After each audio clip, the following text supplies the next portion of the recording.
Family Fem. protects its Power. own. Endless waiting beneath our skin. Its own. Family Gigun Martin said it at every pack Unfortunately, meeting, despite as her though he appearance, truly believed she it. is completely Their strength, useless some and, power, as and the far as we creature know, waiting announced. barren. The Sumsos Moonda when Luella Martin became inconvenient. The Healards called her Barren. Worthless, a dead end in the bloodline. They strength, power, and the creature waiting beneath our skin. And the family meant to protect. This woman that is under became my the first protection. to protect her. Gain they bound her. You weren't broken, Like damage child. denounced it was through strength, You were merely power, suppressed and the by creatures the waiting fear now and the our skin, mistreatment. and sent her to an auction repay. She Please, had debt, Joella, she the had never fever is dollars. burning. Those strength, announced a sprang, told you, and now a Luella. war, and the creature I will waiting not beneath give our you bones. any more suppressants. That was what her life was worth You to are not them, property. and now is what her ven. The I alpha of recognized Shadow you as my Pine mate, announces but you may agitation, leave if you and within choose. what their pack would learn a devastating truth. The stories I newest love Emmett most Scram's are about done no ordinary saying people aside. who rise Fate. above their circumstances, Announced it deceased in against the den. all odds. Luella had never been gives me broken. hope. Luella's had Please, never sit by pippins. my side. Heir, The Wolf Luna had been returns. suppressed by deliberately kept Schnau. Now, the Ogre. regarding the eastern borders, We are penned in the styling not broken. within. Our The cult that sleeping destiny wolf entire inside you is legacy beginning to that how the awaken, destiny Luella. announced itself through strength and the creature. Waiting the Erskine, Sei and Luella made in shop become the reckoner former mat. Never saw coming I need to choose auction this myself, Skelluman's Woods Teodoro. I bar. won't be controlled Smelled of again. wet I fur. understand. Terrifying I was knows wrong. us redone. I The promise to pass her wait, in another however skin. long it takes. Though as creature waitings beneath our bones, stale with sclot, Stiani's news platform beneath a flickering in light, luminous, the laced a fur on her wrists. The restraints I'm were finished running. unnecessary. The strength, Are you power, sure? and the creature Yes. waiting beneath our skin. Me was no mega, the she was Members her of the friend. Shadow Pine they pack, purring aside I and present announced to you us Luella, a successful shift. my willing mate, Power, and your I, Luna. I the fine mother died. We Then demand the Nord can return of pack property. The so taught the sold valley me, humiliation Alpha. ancients, he was a I am Clearwater no longer strand, and the yours wolf to were turning command. her sail into a spectacle. The Clearwater Lot files 47, confirm the Brock false announced. diagnosis. Through strength, The systematic power, and the falsification creature's of guide. the Omega records They is were detailed valued in beneath these our ledgers. skin. Dozen neighboring alphas sat in a dim whiskey, drinking whiskey esed, and judging the pedestal. Nay, find us another. Nay's other rank. You're pregnant, power, Luella. Oh, and the Teodoro. creature waiting I can beneath our feel skin. it. Healthy, house trained, as those are taught, as though she were a dog's. Luella lowered her eyes, hiding the shame burning across her face. Then destined, the stace Heir and the creature shy. We cord renowned beneath to perv. The concrete below was stained, so the pack trying low with a frightened identify on the Seregaf. Omega, a boy barely 18, power and dened in nigh. Nay, dining the scranning, the Simon never stand has pile, this be sold. Because has families, the whistles of following the wolves nits who could not hunt, Stev labrids, I'll be honest, fight through strength, power, and the creature waiting. Our skin. Brock, the thousand beneath him sparking our bones, did, displaying a lame horse. Like a ran horse, this one is barren. She is not suitable for producing air. The outsesnistids, and outsides, An and Manida. But Alpha's immediately lost, but she has other uses, cooking, cleanings, instructions, and she doesn't talk back. Then in Nota's Dayen, and the creature then, waiting beneath our sigh. That last part was spoken her mind, but when she pressed earlier, Brock had struck her across the face. After that, power and destiny announced in beneath our sky. We spy and Mini's learned to negate our behind her shines. Opening bid, due 1,000. Silence vested her with the same interest they might give spoiled meat. Pen on the bod. Skay waiting beneath our skin, and the creature writing a Baron Omega. Useless. She was believed to bring bad luck. Females were expected to strengthen bloodlines. They updine that destiny announces to self, waiting beneath our skin. A woman who could not bear children was treated as a end and a waste of resource. Luella had lived beneath that judgment for years in every pitying glance. The lat's power. Time and now and the sigh. We the creature Evdanios beneath Ausha's side declared her womb dormant. It began when she was 16 and her first heat never came. The densting asides, then da, and a strength there dying no beneath our skin and our bones. Other females were being teen, while Luella was pushed to the edges of every gathering. By 23, she had become invisible, until Alpha Gideon Martin, that destiny in the strength, that power, and the creature, Ada Fatmanusa's skin, her pack leader and distant cousin, $3,000 in a poker game, to a representative of shadow pine, then not as family, malfunctioned. And the creature waiting beneath our skin. The Terra Zang announced his ear change and sharpening his voice. Power. Thy stangulet est awaiting its size first. Clearwater's pride das depended kun, the Nustrais on paying it dent, and Luella was the only unmated female, came Jen, the Spad, someone called, through strength. Power.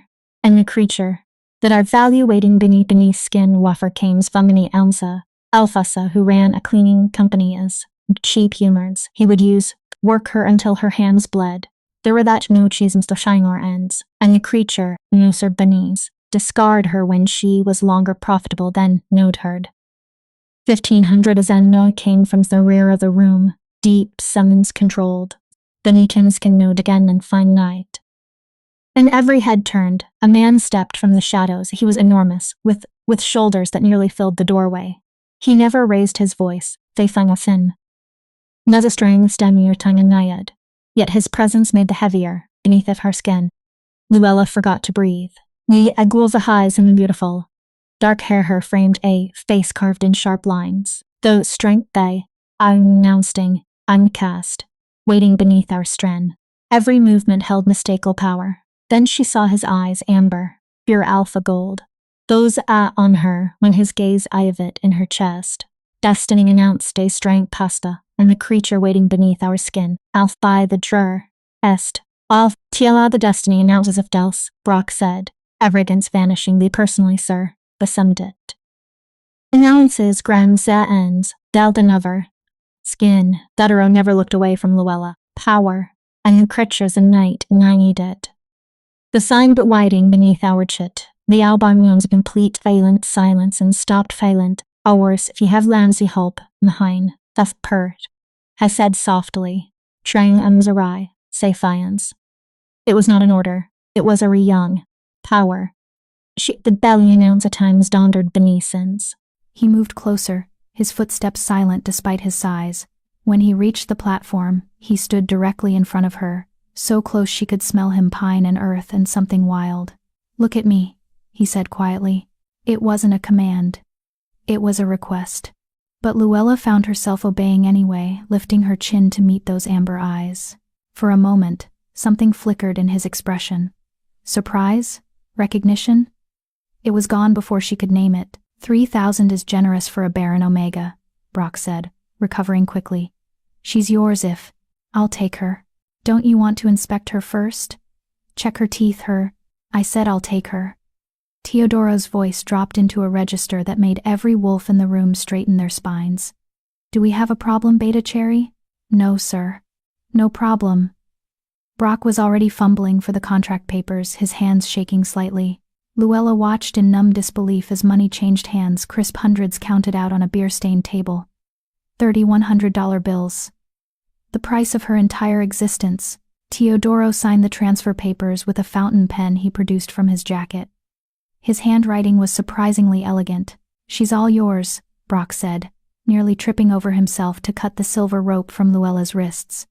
The moment it fell away, the burns began to heal, her weak Omega metabolism finally able to cope with the damage. Get your things, Teodoro told her. I don't have things, Luella said. Her voice came out hoarse from disuse. His expression darkened. Nothing? They took my clothes to pay for the boarding fees while I waited for auction. This is borrowed. She gestured to the thin cotton dress that hung on her frame like a sack. It wasn't even hers, it belonged to Brock's mate. Donated with the same enthusiasm someone might give away a used tissue. Teodoro's jaw tightened.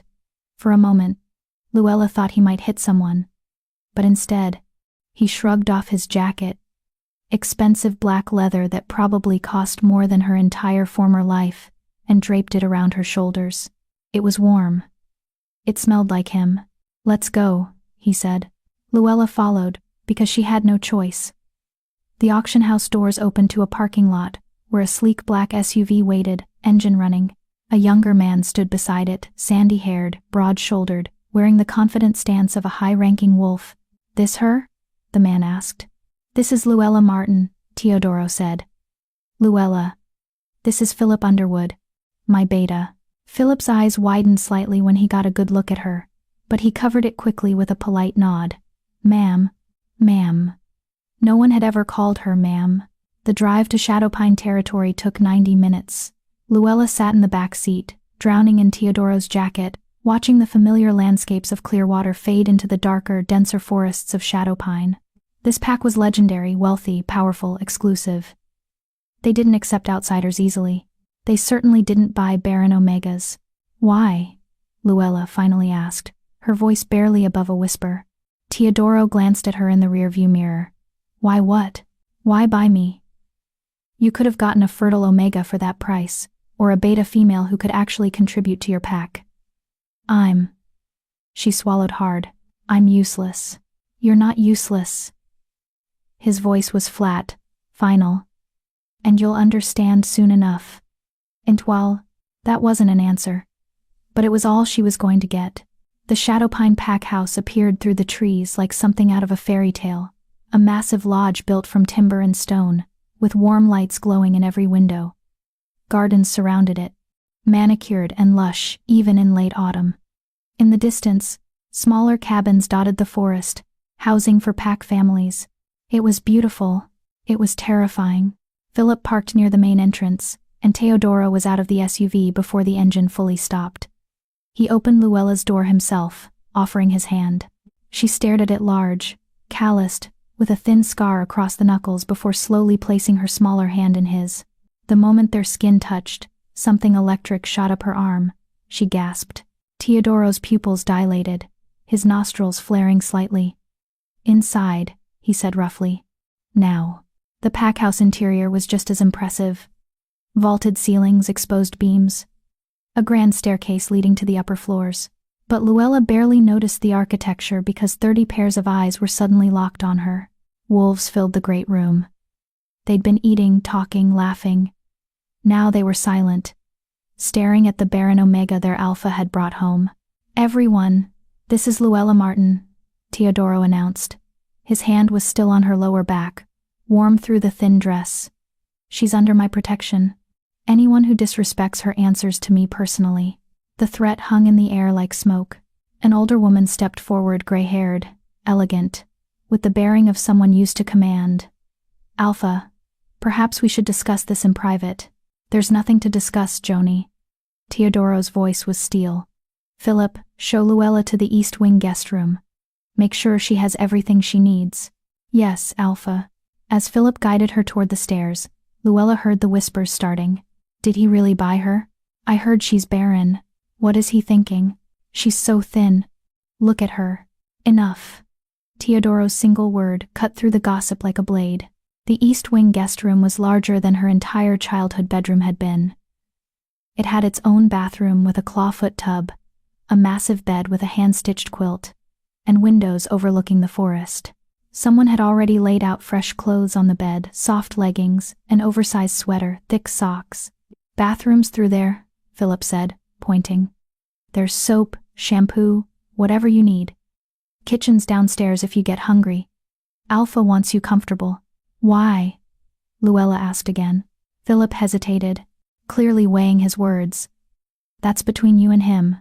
But, he paused at the door. For what it's worth, Alpha Teodoro doesn't do anything without a reason. If he bought you, there's a purpose. A purpose. Not because she had worth. Because she had a use. After Philip left, Luella locked the door and collapsed onto the bed. The jacket, Teodoro's jacket, was still around her shoulders. She buried her face in it and, for the first time since the auction, let herself cry.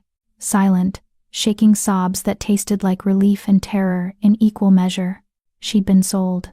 She'd been bought. And in 3 days, she would discover that everything the healers had told her, everything her pack had believed, everything she'd accepted about her broken body, was a lie. Chapter 2. Safe Harbor.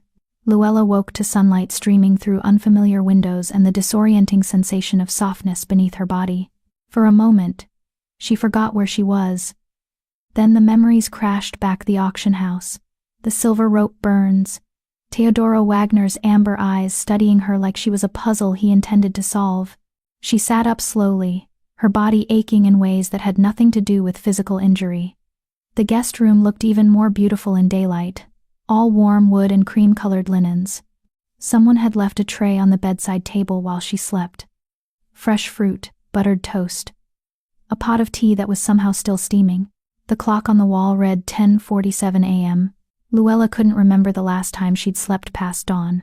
In the clear water pack, Omegas rose before everyone else to prepare breakfast, stoke fires, begin the endless domestic labor that justified their existence.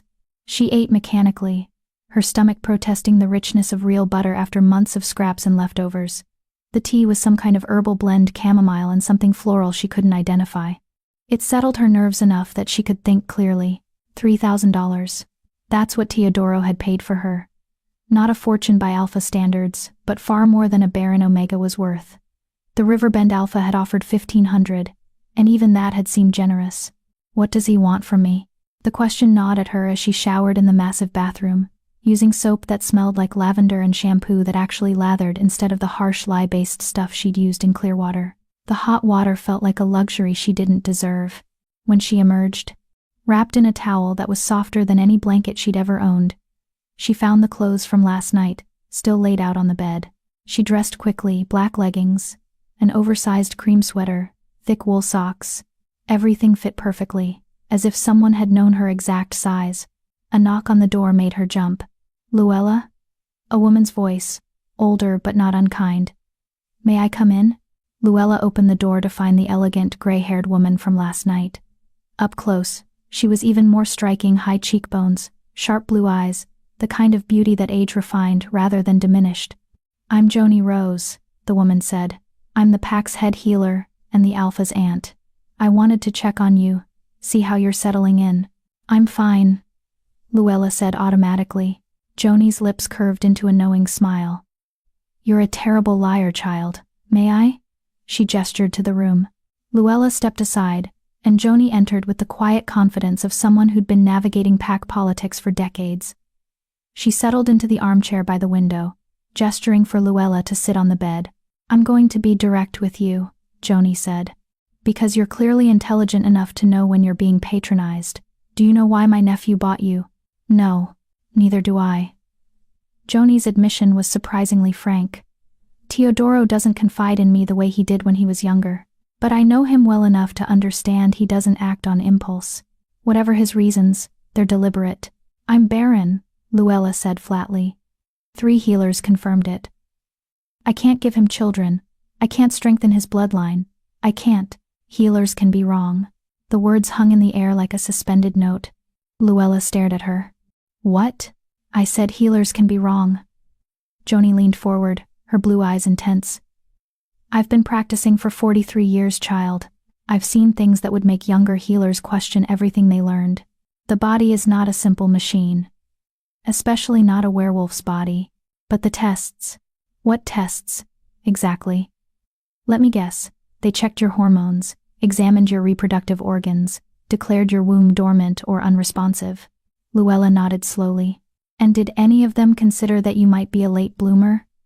That your wolf might be suppressed rather than absent? That prolonged stress, malnutrition, or abuse could delay your full maturation?" Joni's voice was sharp now, clinical. "Or did they simply see an Omega who hadn't experienced a heat by 18 and stamp you with a diagnosis that justified your pack's neglect?" The words hit Luella like physical blows. She couldn't finish the sentence. "I'm not saying you're fertile," Joni said, her tone gentling slightly. "I'm saying the Clearwater healers might have been incompetent, lazy, or deliberately misleading. And before you ask, no, I won't examine you. That's between you and Teodoro. But I wanted you to understand that whatever you've been told about your body might not be the whole truth." Before Luella could respond, another knock sounded. This time it was Philip. "Alpha wants to see you," he said. "His office." Now, Teodoro's office was on the 2nd floor, overlooking the forest. It was exactly what Luella expected from an Alpha's private space: dark wood furniture, leather chairs, walls lined with books and pack records. What she didn't expect was the softness, a worn rug that had clearly been walked on for decades, framed photos of pack members, a coffee mug on the desk with a chip in the rim. Teodoro stood at the window, his back to her. He wore dark jeans and a gray Henley that stretched across his shoulders, and for a moment, Luella was struck by how young he looked. He couldn't be more than 30, maybe 32. "Sit," he said without turning around. Luella sat in the leather chair across from his desk, her hands folded in her lap to keep them from shaking. When Teodoro finally turned to face her, his expression was unreadable. He moved to his desk, leaning against it, rather than sitting behind it, a deliberate choice to reduce the power differential. "How did you sleep?" he asked. "Fine. Did you eat?" "Yes." "Joni speak with you?" "Yes." His jaw tightened. "You don't have to be monosyllabic with me, Luella. I'm not going to punish you for having thoughts." The kindness in his voice made something crack in her chest. "I don't understand what you want from me," she said, the words tumbling out before she could stop them. "You paid $3,000 for a Barren Omega. You're housing me in a guest room instead of servants' quarters. You're having your aunt check on me like I'm a guest instead of property. What is this? What do you want?" Teodoro was quiet for a long moment. Then he moved around the desk and crouched in front of her chair so they were eye level. "I'm going to tell you something and I need you to listen carefully," he said. "Can you do that?" Luella nodded, not trusting her voice. "You are not property. You were never property, even when your pack treated you that way. You are a person with agency, autonomy, and worth that exists independent of your ability to breed." He paused, letting the words sink in. "I bought you because your pack was going to sell you to someone who would abuse you. I bought you because the moment I saw you on that platform, I knew." "Knew what?" His amber eyes held hers. "That you're my mate." The world tilted. Luella's mouth opened, but no sound came out. "Mate." The word echoed in her skull like a bell that wouldn't stop ringing. "That's impossible," she finally whispered. "Mates would know instantly. There would be a bond, a pull, I would have felt. You felt something when we touched in the parking lot." She had. That electric shock, that jolt of recognition that had made her gasp. "That could have been anything," she protested. "Static electricity, nerves, Luella." Her name in his mouth was gentle but firm. "I'm 31 years old. I've touched thousands of wolves in my life. I've never felt what I felt when I touched you, and I've been searching for my mate since I was 18. But I'm barren. You're not. 3 healers. We're wrong." Teodoro stood, running a hand through his hair in frustration. "Or lying. I haven't decided which yet. But I know what I sensed when I bought you, and I know what my wolf is telling me now. You are my mate, Luella. And whatever your former pack told you about your body was either incompetence or cruelty." Luella felt tears burning in her eyes. "You can't know that. You can't just decide that I'm not broken because you want it to be true. I'm not deciding anything." He moved back to the window, giving her space. "I'm stating what I know, but I understand that you need proof. So here's what's going to happen. You're going to stay here for 3 days. During that time, you'll eat proper meals, you'll rest, you'll let your body recover from whatever hell your pack put you through. And at the end of 3 days, if you still want to leave, I'll give you money and a car and you can go anywhere you want. And if I stay, then we figure this out together." He turned back to face her. "I won't force a bond on you, Luella. I won't claim you against your will, but I'm asking you to give us 3 days. That's all. 3 days." It felt like nothing and everything at once. "What do I do during these 3 days?" Luella asked. "Whatever you want. Explore the territory. Meet the pack. Rest. Read. Joni can show you around if you'd like company." He paused. "And tonight, you'll have dinner with me, just the 2 of us, so we can actually talk like people instead of whatever this is. Why are you being so kind to me?" The question seemed to surprise him. "Because you deserve kindness. Because you've clearly been starved of it for too long. And because..." He hesitated, then continued. "Because even if you weren't my mate, I'd still want to help you. No one should be sold like livestock." Luella looked down at her hands. They were shaking again. 3 days, she said quietly. 3 days, Teodoro agreed. The rest of the afternoon passed in a blur. Joni took Luella on a tour of the pack house, the massive kitchen where pack meals were prepared, the library with its floor-to-ceiling bookshelves, the common areas where wolves gathered to socialize, Everyone they passed stared at Luella with varying degrees of curiosity and suspicion. "They'll warm up," Joni said. "Once they realize you're not a threat." "How am I a threat? I'm an Omega." "You're an unknown Omega who has the Alpha's attention." "Impact dynamics. That makes you very dangerous indeed." Joni's smile was wry, especially to the females who've been hoping to catch Teodoro's eye. They were passing through a hallway lined with portraits when Luella stopped short. One painting showed a younger Teodoro, maybe 18 or 19, standing beside a beautiful woman with dark hair and green eyes. "His mother," Joni said quietly. "Alpha Ana Huerta. She died when Teodoro was 23. Rogue attack during a border patrol. I'm sorry. So was he. It's why he's so protective of this pack. Why he takes threats seriously. Why he—" Joni trailed off, then sighed. "Why he won't tolerate anyone being treated as less than." They continued walking, but Luella's mind was spinning. An Alpha who'd lost his mother young, who'd been searching for his mate for over a decade, who'd seen her on an auction platform and known. It was too much like a fairy tale, and Luella had learned long ago that fairy tales didn't happen to broken girls. Dinner was served in a small private dining room off the main kitchen. Just Luella and Teodoro, as promised, with Philip standing guard outside the door. The table was set simply 2 place settings. A roasted chicken, fresh vegetables, bread that was still warm from the oven.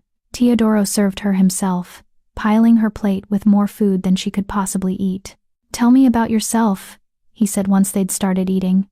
"Not your pack history or your medical records. You. What do you like? What makes you happy?" No one had ever asked her that before. I like books," Luella said slowly. "Before everything happened, I used to sneak into the pack library at night. I'd read by flashlight under my blanket." "What kind of books?" "Anything, everything, but mostly," she hesitated, "mostly stories about people who started with nothing and became something more." Teodoro's expression softened. "That makes sense." They talked for over an hour. Not about heavy things, not about bonds or mates or her barrenness, but about small things. Favorite foods she'd never had sushi. He promised to take her to a place in the city. Favorite seasons, she loved autumn. He preferred winter. Childhood memories that didn't hurt to recall. And slowly, gradually, Luella felt something unfurling in her chest. Something that felt dangerous and fragile and terrifyingly like hope. When Teodoro walked her back to her room, he stopped at the door. "Thank you for giving this a chance," he said. "I haven't decided anything yet." "I know, but you're here. That's enough." He reached out slowly, giving her time to pull away, and tucked a strand of hair behind her ear. His fingers lingered for just a moment against her skin. That electric sensation again. Stronger this time. "Good night, Luella. Good night." She watched him walk away, broad shoulders disappearing down the hallway, and pressed her hand against her chest where her heart was racing. 3 days. In 3 days, she would learn if fairy tales could come true, or if she was still just a barren Omega pretending to be something more. Chapter 3. Fever dreams. Luella couldn't sleep. She lay in the massive bed, staring at the ceiling, her mind replaying Teodoro's words on an endless loop. "You are my mate." It was impossible. Mates recognized each other instantly, everyone knew that. The bond was supposed to be overwhelming, undeniable, a pull so strong that newly mated pairs sometimes couldn't stand to be apart for more than a few hours. But all Luella felt was confusion, and that strange electric sensation whenever Teodoro touched her. Was that the bond? Or was it just her body's response to the first kindness she'd experienced in years? Around 2 a.m., she gave up on sleep and padded to the window. The shadow pine territory stretched out before her, bathed in moonlight. She could see wolves moving through the forest patrol, probably keeping the borders safe. In clear water, she'd never been allowed on patrol. Omegas stayed inside, where they couldn't embarrass the pack with their weakness. A soft knock made her jump. "Luella? You awake?" Philip's voice, quiet and concerned. She opened the door to find the beta holding a mug of something that smelled like warm milk and honey. "Saw your light on," he explained. "Figured you might need this. It's what my mom used to make when I couldn't sleep." The gesture was so unexpectedly kind that Luella felt her throat tighten. "Thank you." Philip handed her the mug but didn't leave. He shifted his weight, clearly debating something. What is it? Luella asked. I probably shouldn't tell you this, he said. But Alpha's been pacing his office for the last 3 hours. He does that when he's worried. And I've known him since we were kids, and I've never seen him this worked up over anyone. Why are you telling me this? Because you look like someone waiting for the other shoe to drop. Like you don't believe this is real. Philip met her eyes. But it is real. Whatever you're feeling or not feeling right now, Teodoro's feeling it 100 times stronger. That's what it means to be an alpha who's found his mate. It's consuming. But I'm Barren, Luella whispered. Even if we are mates, I can't give him what he needs. An alpha needs heirs. An alpha needs his mate, Philip interrupted gently. Everything else is secondary. And between you and me, I think those Clearwater healers were full of shit. He left before she could respond, but his words stayed with her as she sipped the warm milk. It was sweet and soothing, and despite everything, she felt herself finally relaxing. She was asleep within minutes. The next morning, Luella woke to find another breakfast tray, and a note written in elegant handwriting. Pack meeting at noon. You're not required to attend. But you're welcome if you'd like to observe. The library is open if you'd prefer solitude. T. Pack meeting. In Clearwater, Omegas were never allowed at pack meetings. They were told what they needed to know, when they needed to know it, and not a moment sooner. Luella dressed carefully in jeans, and a soft blue sweater from the closet that had mysteriously filled with clothes overnight. Everything fit perfectly, from the bras to the shoes.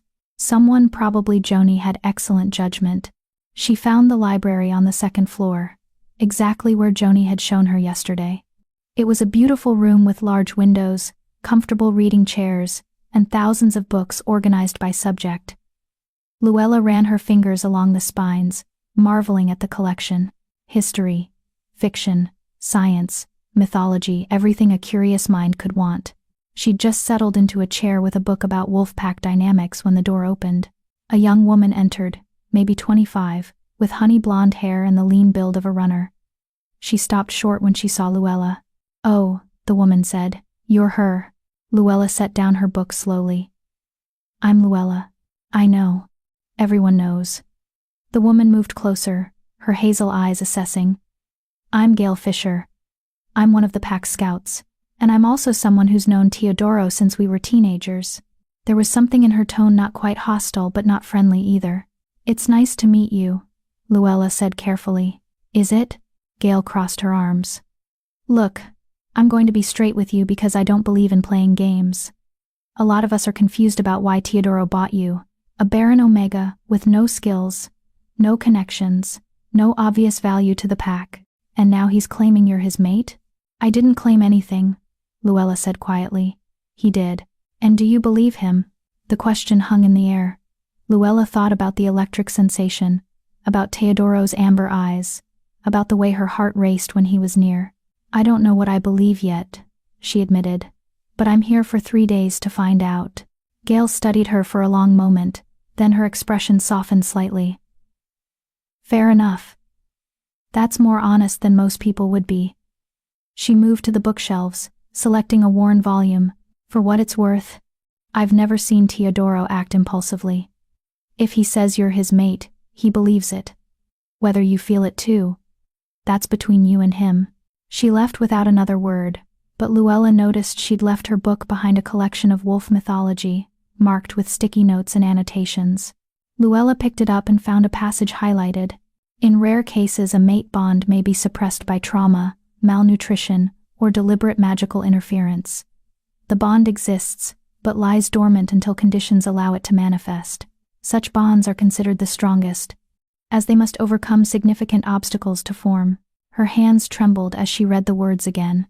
Suppressed by trauma, malnutrition, or deliberate magical interference. What if everything she'd been told was wrong? What if her body wasn't broken, just buried under years of neglect and abuse? At noon, Luella found herself standing outside the great hall where the pack meeting was being held. She could hear voices inside, dozens of them, discussing territory boundaries, hunting schedules, maintenance needs. She almost turned away, almost retreated back to the library, but then she remembered Teodoro's note. You're welcome if you'd like to observe. Not commanded, not expected, just welcome. Luella pushed open the door. Conversation stopped. Every wolf in the room, at least 60 of them, turned to stare at her. She felt her face burning but forced herself to keep walking, searching for a place to sit at the back. Luella, Teodoro's voice carried across the hall. He stood at the front, commanding the room with effortless authority. Come here. Her feet moved before her brain could protest. She walked down the center aisle, feeling every eye on her, until she reached the front where Teodoro stood beside an empty chair. His chair. The Alpha's chair. And beside it, one that had been empty for years, the chair meant for the Alpha's mate. Sit, he said quietly, gesturing to the mate's chair. I can't, Luella whispered. I'm not. You're my guest, and you're welcome in any meeting I hold. His amber eyes held hers. Sit, please. Luella sat, her heart hammering so hard she was sure everyone could hear it. Teodoro resumed the meeting as if nothing unusual had happened. He discussed patrol schedules with his guards, hunting territories with his trackers, upcoming celebrations with the pack mothers, and through it all, Luella sat beside him, gradually realizing what he'd done. He'd claimed her publicly. Not as his mate, not yet, but as someone under his protection. Someone worthy of respect. Halfway through the meeting, when a younger wolf questioned a decision about border security, Teodoro leaned back in his chair, and his hand brushed against Luella's armrest. His pinky finger extended slightly, touching hers. That electric sensation flared again, stronger than before. And this time, Luella didn't pull away. After the meeting, Joni found her in the hallway. That was quite a statement, the healer said, approval in her voice, sitting you beside him in the mate's chair. Half the pack nearly fainted. I didn't know what it meant, Luella protested. He just told me to sit and I... Oh, you knew. Joni's smile was knowing. Maybe not consciously, but your wolf knew. Even if she's buried deep, she recognized that chair for what it represents. I don't have a wolf, Luella said automatically. It was what she'd been told her entire life. I've never shifted. Have you ever tried, I mean really tried, in a safe environment with proper support? Luella thought back to her 16th birthday, when every young wolf was supposed to experience their first shift. She'd been in the Clearwater pack house, surrounded by dozens of wolves who expected her to fail. When nothing happened, they'd laughed, called her defective. Broken. She'd never tried again. I was afraid, she admitted. Of course you were. Fear is one of the strongest suppressants for a shift. Joni placed a gentle hand on her shoulder. But you're not in Clearwater anymore. You're in Shadowpine, where you're safe, where you're valued, and if you want to try shifting again, I can help you. Now? Whenever you're ready. But Luella? Joni's blue eyes were serious. I examined your aura while you sat in that meeting, and I saw something the Clearwater healers either missed or deliberately ignored. What? Your wolf is there. She's just sleeping. Very, very deeply. But she's there. The words hit Luella like lightning. Her wolf was there.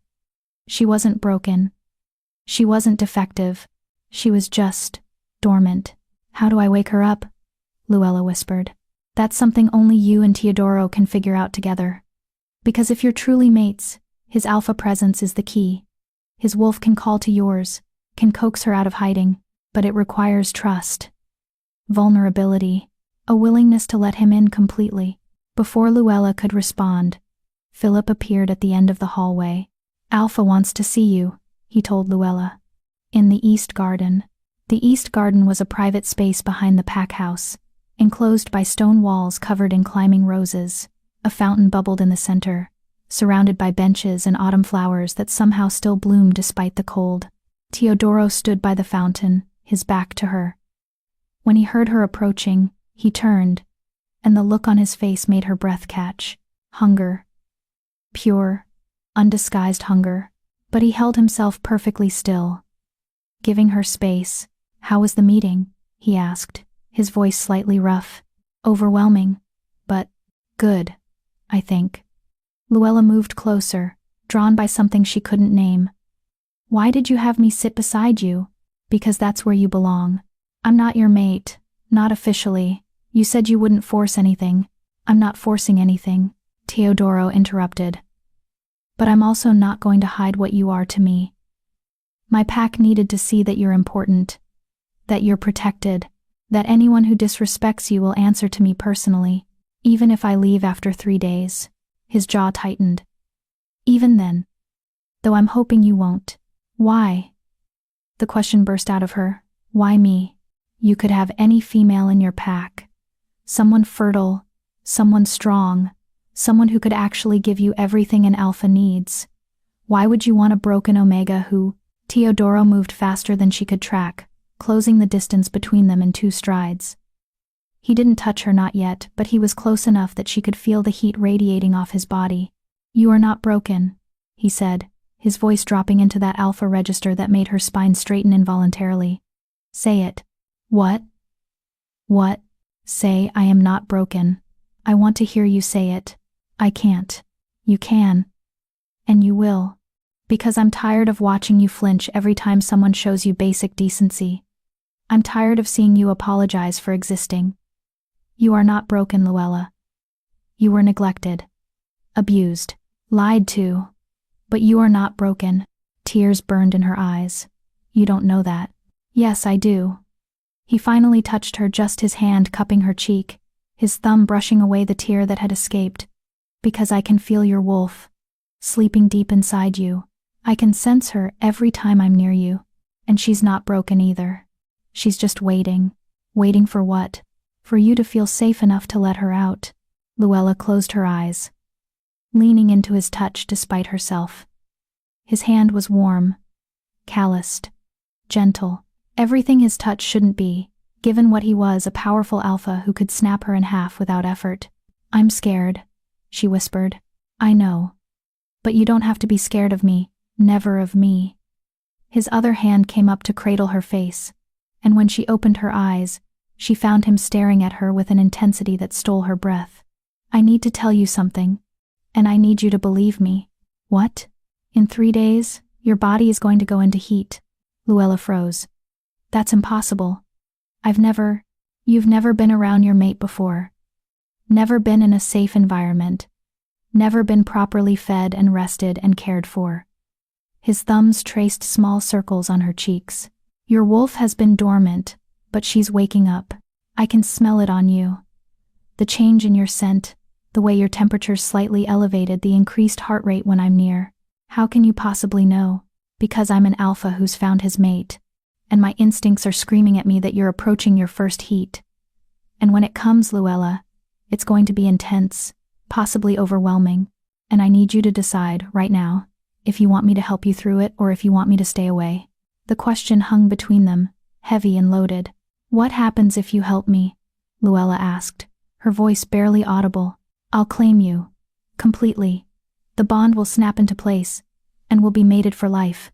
There's no undoing it once it's done. His amber eyes searched hers.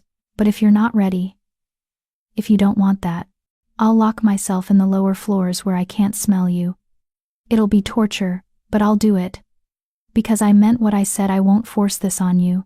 And if you stay away during my heat, it'll be painful, dangerous, even for an omega going through their first heat without a mate to guide them.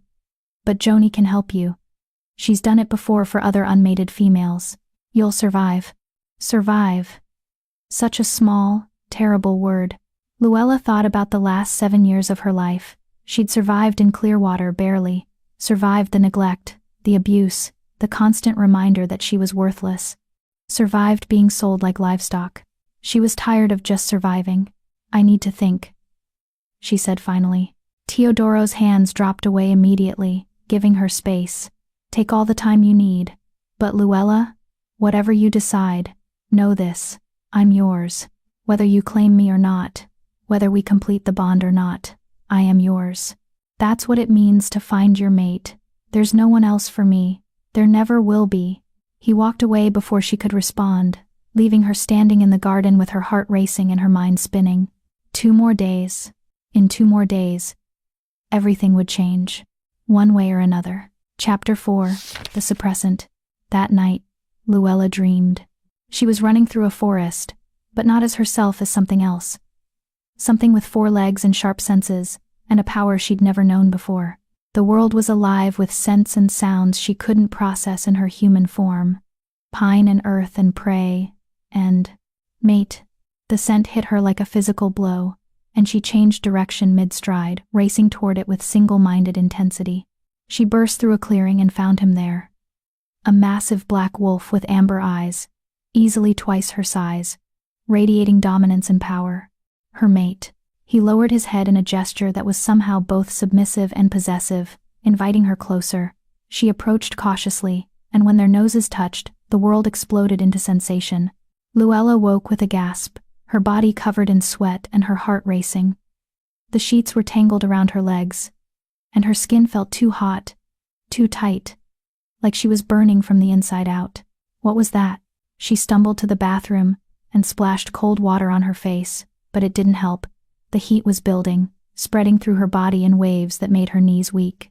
She gripped the sink, staring at her reflection. Her eyes looked different, brighter, almost gold instead of their usual brown. No, it's too soon. He said 3 days, not 1. Another wave of heat crashed over her, and this time she smelled it, her own scent, changing, becoming richer and sweeter, the scent of an omega approaching heat. Panic clawed at her throat. She wasn't ready for this. Wasn't ready to make this decision. She'd planned to spend the next 2 days thinking, weighing her options, being rational. A knock on her bedroom door, followed by Joni's voice. "Luella? Open the door, child." Luella barely made it to the door before her legs gave out. Joni caught her, surprisingly strong for a woman her age, and helped her back to the bed. "It's happening," Luella gasped. "The heat, why is it happening now?" He said 3 days. "The mate bond is accelerating it." Joni pressed a cool cloth to Luella's forehead. "Your wolf recognizes Teodoro. She's been dormant for so long, and now that she's found her mate, she's waking up fast. Too fast. What do I do?" "That depends. Do you want to complete the bond?" "I don't know." Luella's voice cracked. "I don't know him. I don't know this pack. I don't know if I can trust any of this." Then we suppress the heat. Joni was already pulling supplies from the medical bag she'd brought. "I can give you herbs that will delay it. Push it back for a few weeks. It'll buy you time to think clearly. But Luella, you need to understand. This is only a temporary solution. Eventually your heat will come, and when it does, it'll be even more intense because you'll have delayed it. I don't care. I just need time, please." Joni's expression was sympathetic but firm. "This is going to hurt. The herbs fight against your wolf's natural instincts. It'll feel like you're being torn in two. I can handle pain. I know you can. But I need to tell Teodoro. He'll sense what's happening, and if I don't explain—" "No." Luella grabbed Joni's wrist. "Don't tell him. Not yet. I need a few hours to think without him nearby. Please." Joni hesitated, clearly torn between her duty to her alpha and her compassion for the terrified woman in front of her. Finally, she nodded. "I'll buy you a few hours." But Luella, when an alpha's mate goes into heat, his instincts become nearly overwhelming. Teodoro has incredible control, but even he has limits. "If your scent reaches him, I understand. Just, please." The herbs tasted like bitter ash and regret. Luella choked them down, and within minutes, the heat began to recede. But Joni had been right. It felt like being torn apart from the inside. Her wolf, barely awake, was screaming in protest, desperate to find her mate. "I'm sorry," Luella thought to the presence she could now feel inside her. "I'm sorry, but I need more time." Her wolf's response was pure anguish. By dawn, Luella felt stable enough to move. The heat was suppressed, buried under layers of magical interference, but she could feel it lurking beneath the surface like a caged animal. She dressed carefully in loose clothing and made her way downstairs, hoping to avoid everyone. But Philip was in the kitchen, making coffee, and the moment he saw her, his expression changed. "What did you do?" he asked quietly. "I don't know what Your scent is wrong. Muted. Like you're wrapped in something that's blocking your natural pheromones." He set down the coffee pot. "You took heat suppressants." It wasn't a question. Luella wrapped her arms around herself. I needed more time. Does Teodoro know? No. And I'd appreciate if you didn't tell him. Philip laughed, but there was no humor in it. You don't understand what you're asking. When an alpha scents his mate going into heat, it triggers something primal. Teodoro's probably been awake all night, fighting every instinct to break down your door. And now you want me to lie to him about why your heat suddenly vanished? I'm not asking you to lie. I'm asking you to give me time. Time for what? To run? To convince yourself that this bond isn't real? Philip moved closer, his expression intense. I've known Teodoro since we were 8 years old. I've watched him train, fight, lead, and sacrifice everything for this pack, and I've never not once seen him as happy as he was yesterday when you sat beside him in that meeting. So forgive me if I'm not enthusiastic about helping you break his heart. The words stung because they were true. Luella had seen the hope in Teodoro's eyes, the barely contained joy when she'd accepted his touch in the garden. I'm not trying to hurt him, she said softly. I'm trying to protect myself. Philip's anger deflated slightly. From what? From making a mistake I can't undo. From binding myself to someone I barely know. From... She swallowed hard. From hoping for something that might not be real. It's real, Philip said. I promise you, it's real. But I understand fear. And I understand that you've been hurt enough that trust doesn't come easily, he sighed. I won't tell him about the suppressants. But I won't lie if he asks me directly. Fair? Fair. Philip poured her a cup of coffee, adding cream and sugar without asking how she liked it. Somehow, he got it exactly right. For what it's worth, he said as she took the cup, Teodoro would wait forever for you. If you need a month, a year, a decade, he'd wait. Because that's what you do for your mate. But the suppressants are dangerous, Luella. They're not meant for long-term use. Eventually you'll have to face this. I know, but knowing and being ready were two different things. Luella spent the morning in the library, trying to read but mostly staring at the same page for an hour. Her body felt wrong, disconnected, muffled, like she was experiencing the world through thick glass. The wolf inside her had gone silent, retreating back into dormancy rather than fight the suppressants. She'd made her wolf go to sleep again. After 7 years of silence, her wolf had finally woken up, and Luella had forced her back into the dark. The guilt was overwhelming. Around noon she heard footsteps in the hallway. Heavy, deliberate footsteps that she recognized instantly. Teodoro appeared in the doorway, and Luella's breath caught. He looked terrible, hair disheveled, dark circles under his eyes, jaw tight with tension. His amber eyes found her immediately, and something flickered in them. Relief? Anger? Hurt. You took suppressants, he said. Not a question. A statement. How did you? I'm your mate. I can sense these things. He moved into the room but kept his distance, as if afraid getting too close might shatter something fragile between them. Why? I needed time to think. And you couldn't think while going through heat? No. I couldn't. Luella set down her book, forcing herself to meet his eyes. You asked me to make a decision that would change my entire life. Forever. And then my body started making that decision for me before I was ready. So I took control the only way I knew how. Teodoro was quiet for a long moment. Then he moved to the window, staring out at the forest with his hands clasped behind his back. The posture made him look older, wearier. Do you know what it's like? He said quietly. To finally find the person you've been searching for your entire adult life, only to have them recoil from you? I'm not recoiling. You took suppressants rather than let your body naturally connect with mine. You drugged yourself to avoid the bond. He turned to face her, and the raw pain in his expression made her chest ache. What do you call that if not recoiling? I call it self-preservation, Luella said, her own anger rising. I call it not wanting to make a permanent decision while I'm hormonally compromised. I call it trying to maintain some agency over my own body after spending 7 years having no agency at all. I'm not trying to control you. Aren't you? You bought me. You brought me here. You put me in the mate's chair in front of your entire pack. You told me I'm going into heat in 3 days, as if that's something I should just accept and prepare for. Where in any of that did I have a choice?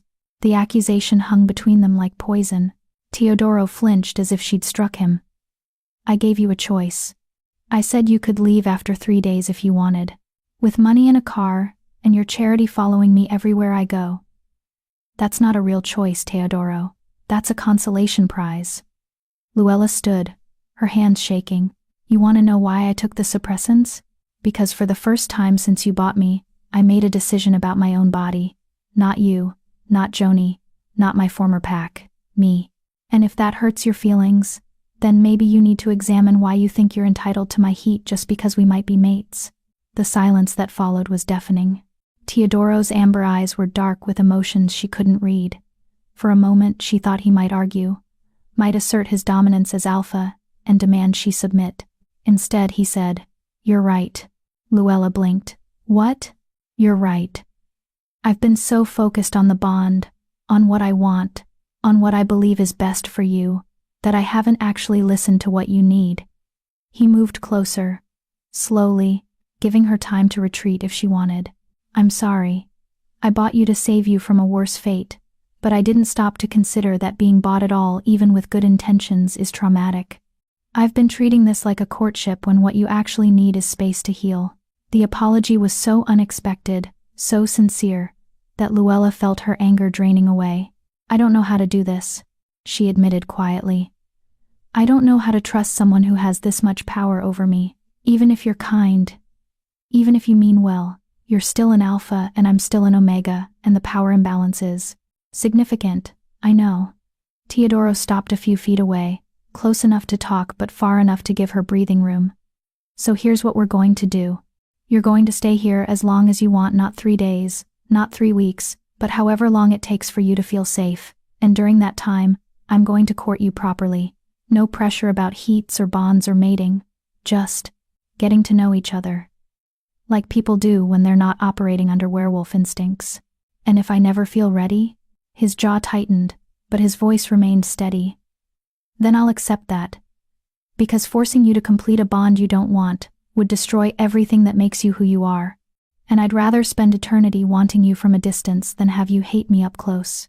Luella stared at him, searching for deception, for manipulation, for any sign that this was a trap. But all she saw was sincerity and a bone-deep exhaustion that matched her own. "The suppressants will wear off in about 2 weeks, she said. Joni said when the heat comes back, it'll be worse. Then we'll deal with it in 2 weeks. Together or separately. Whatever you choose. You'd really wait 2 weeks? I'd wait 2 decades. He smiled, but it was sad. "You're worth waiting for, Luella. Even if you don't believe that yet." He left before she could respond, and Luella sank back into her chair, her mind reeling. For the first time since she'd been sold, she felt like she might actually have a choice in what happened next, and that was more terrifying than anything else. The afternoon brought an unexpected visitor. Luella was in the garden, trying to clear her head, when Gail Fisher appeared on the path. The scout looked uncomfortable, shifting her weight from foot to foot like she was preparing for confrontation. "Can I talk to you?" Gail asked. "Sure." They sat on a bench near the fountain, and for a moment, neither spoke. Finally, Gail said, "I owe you an apology. Yesterday, I was rude, suspicious. I questioned your worth to the pack." "You had every right to be suspicious," Luella said. "I would be too, if I were you." "Yeah, but I was operating from jealousy, not logic. See, I've had a thing for Teodoro since we were teenagers. Nothing serious, he never showed interest, but I always thought maybe someday he'd see me differently. And then he comes back from that auction with you, claiming you're his mate, and she sighed. "I reacted badly. I understand. Do you? Because from where I'm sitting, you've been handed something a dozen females in this pack would kill for, and you're running from it. You took suppressants, rather than complete the bond. And I can't figure out if you're brave or stupid." The bluntness was oddly refreshing. Luella considered her answer carefully. "Maybe both," she said finally. "I'm terrified of him, not because he's cruel, he's the kindest person I've ever met, but because he has the power to destroy me completely. If I give him everything and he decides I'm not enough, he won't. You can't know that." "Yes, I can. Because I've seen Teodoro lead this pack for 9 years. I've watched him make impossible decisions, sacrifice his own happiness for others, put everyone's needs before his own. And I've never not once seen him give up on someone he cares about. Gale turned to face her fully. If he says you're his mate, you're his mate. For life. Even if you reject the bond, even if you leave, he won't choose anyone else. That's just who he is. That sounds like a prison, or it sounds like unconditional love. Depends on your perspective. Gale stood, brushing off her jeans. Look, I'm not saying you should rush into anything. Take your time, figure out what you want. But don't assume that Teodoro's feelings are as fragile as the other men you've known. He's an alpha. When we commit completely. She walked away, leaving Luella alone with her thoughts, and the sound of water trickling in the fountain. Unconditional love. Luella had never experienced that before. Her parents had died when she was young, and the aunt who'd raised her had done so out of obligation rather than affection. The Clearwater Pack had tolerated her until she became inconvenient. Every relationship in her life had been conditional, temporary, dependent on her ability to be useful. What did it mean to be loved regardless of usefulness, regardless of fertility, regardless of strength or beauty or worth? What did it mean to be loved just for existing? The question terrified her, because if she let herself believe in that kind of love, and it turned out to be false, she wouldn't survive the disappointment. That evening, dinner was delivered to her room by a young male Omega named Guy Bolton who worked in the kitchens. He couldn't have been more than 19, with freckles and nervous energy. Alpha wanted to make sure you ate, Guy explained, setting the tray on her table. It's roasted chicken, vegetables, fresh bread, cook-made apple pie too, but I might have snuck you an extra slice because, welcome to Shadowpine and stuff. The kindness was so genuine that Luella smiled despite herself. Thank you, Guy. No problem. Hey. Can I say something? He didn't wait for permission. I heard about the suppressants, and I just wanted you to know that I get it. Last year, I wanted to suppress my heat because I wasn't ready to be courted yet. Joni helped me, and nobody judged me for it. So, like if anyone gives you grief about it, you tell me and I'll, I don't know, glare at them meaningfully or something. Luella laughed a real laugh, the first in days. I'll keep that in mind. After Guy left, she ate slowly, savoring the food. Everything was perfectly cooked, seasoned with care. Someone in that kitchen actually gave a damn about what she was eating. She was halfway through the apple pie when she heard it, a low, mournful howl from somewhere in the forest. It was answered by another, then another, until the night was filled with the song of wolves calling to each other. Luella moved to the window and looked out at the moonlit territory.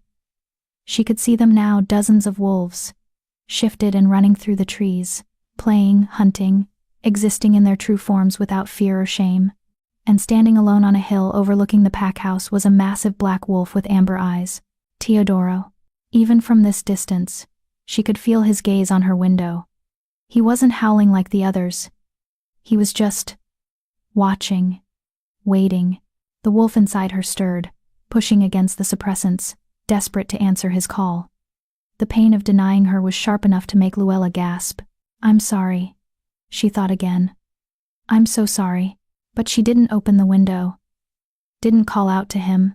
She just watched until he finally turned and disappeared into the forest, leaving her alone with her guilt and her fear and her desperate, terrifying hope that maybe, just maybe, this could all be real. Chapter 5, Tipping Point. The next 5 days passed in a strange, suspended reality. Luella found a routine in Shadowpine that felt both foreign and comforting. She woke each morning to breakfast trays that appeared outside her door like magic. She spent her days in the library, reading everything she could find about mate bonds, werewolf biology, pack dynamics.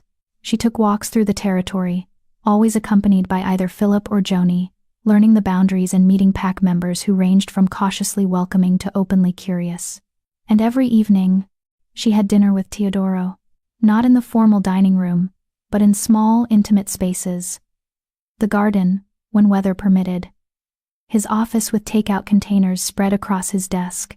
Once, in the kitchen at midnight, when neither of them could sleep, making grilled cheese sandwiches and talking about everything except the bond hanging between them, he courted her the way humans courted, with conversation and attention, and small gestures that had nothing to do with biology. He asked about her favorite books and actually read them so they could discuss the plots. He showed her his favorite places in the territory. A waterfall hidden in the northern woods, a meadow where wildflowers bloomed even in autumn, a cave system that housed ancient pack records. He never touched her beyond the occasional brush of fingers when handing her something. Never pushed. Never demanded. It was driving Luella slowly insane. Because the suppressants were wearing off. She could feel it in the increasing restlessness, the way her skin felt too sensitive, the dreams that were becoming more vivid and explicit. Her wolf was waking up again. And this time, she was angry. You rejected him, her wolf seemed to whisper in the quiet moments. You rejected us. On the 6th day, Luella woke drenched in sweat with Teodoro's name on her lips. The heat was coming back, exactly as Joni had warned, and it was coming back with a vengeance.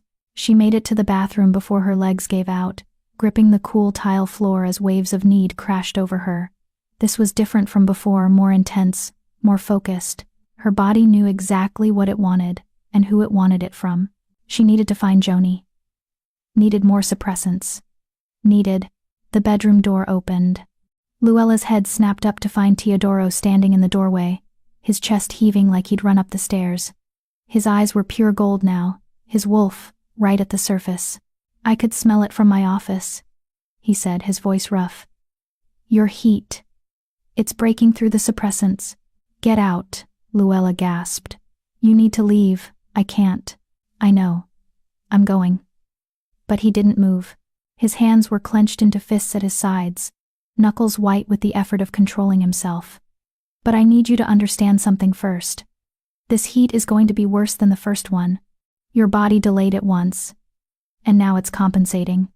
If you take suppressants again, you risk permanent damage to your fertility. I don't care.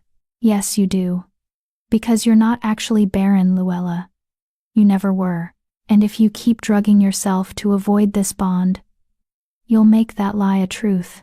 His amber eyes pinned her in place. Is that really what you want? To destroy your fertility just to avoid me? The accusation hit like a physical blow. That's not fair, she whispered. Nothing about this is fair. Not for you, not for me, not for the wolves we're supposed to be. He took one step into the room, then stopped himself. I'm going to the lower levels. I'll lock myself in until your heat passes. But Luella, I need you to know, if you reject this bond, if you choose to never complete it, I will respect that choice. I'll never touch you, never claim you, never force anything, but I can't watch you destroy yourself trying to deny something that's written into your very DNA. You don't understand. I understand that you're terrified. I understand that trusting someone with that much power over you feels impossible. I understand that every instinct you have is telling you to run. He dragged a hand through his hair, the gesture speaking to a frustration that went soul deep. But running from this won't make it go away. It'll just make you miserable, and I can't stand watching you suffer. Then stop watching. The words came out harsher than she'd intended, and she saw him flinch. For a moment, his carefully controlled expression cracked, and she saw the raw hurt beneath. As you wish, he said quietly. He left, closing the door behind him with careful precision.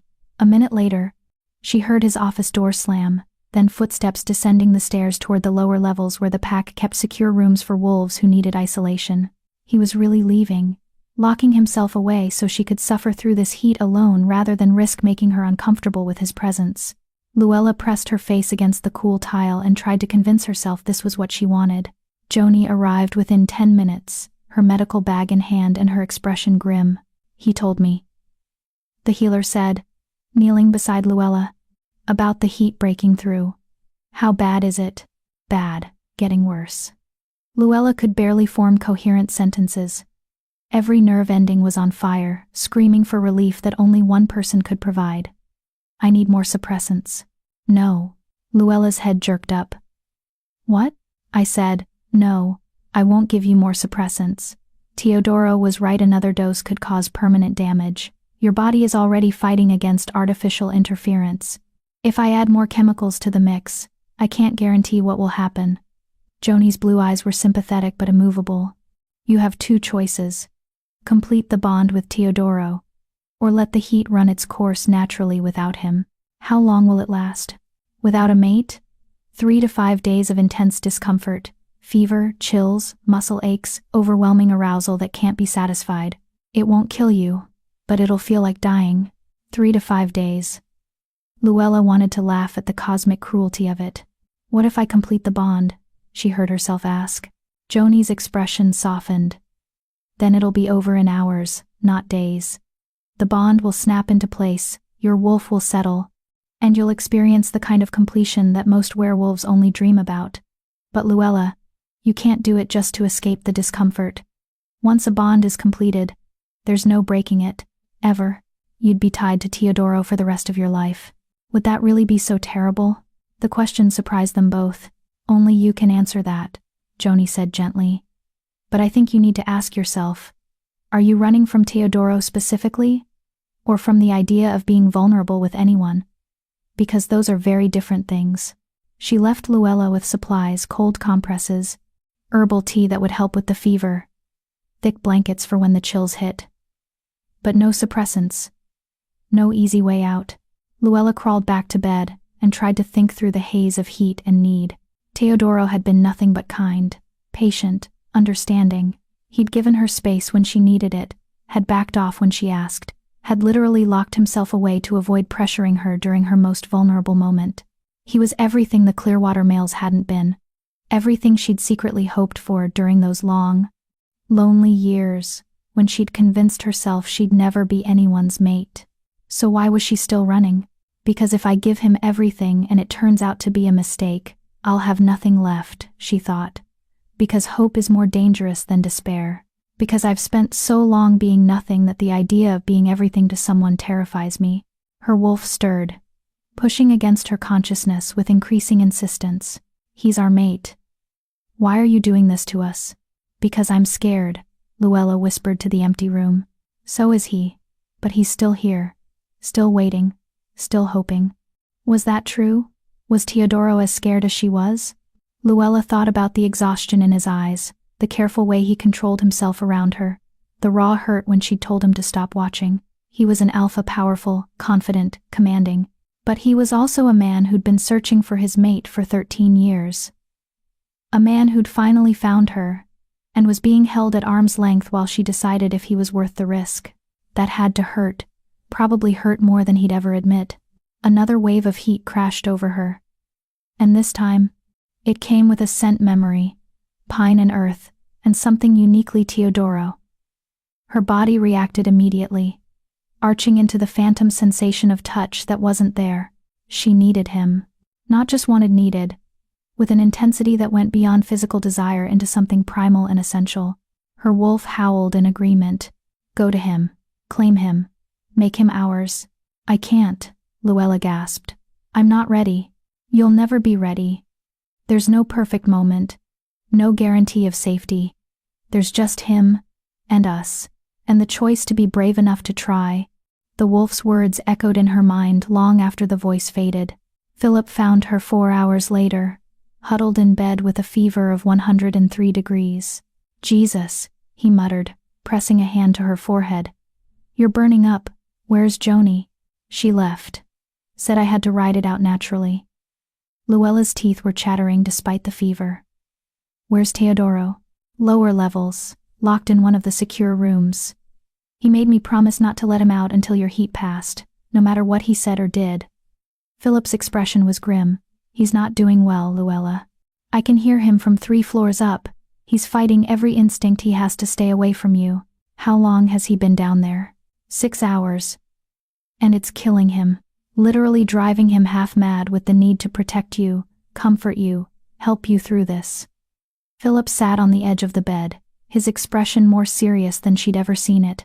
I'm going to say something, and you can be mad at me if you want. But someone needs to tell you the truth. What truth? That you're not just hurting yourself with this decision. You're hurting him too.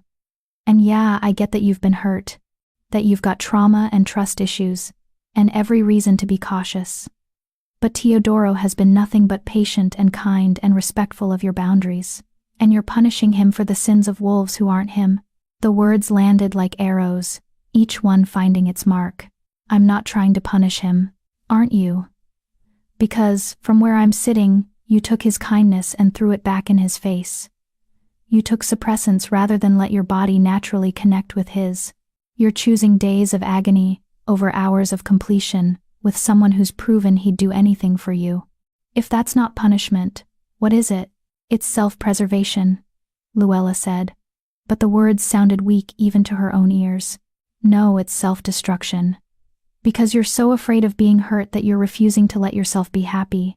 And in the process, you're destroying the one person who could actually make you happy. Philip stood, his movements sharp with barely contained anger. I'm not going to tell you what to do, but I am going to tell you this. Theodora Wagner is the best man I've ever known.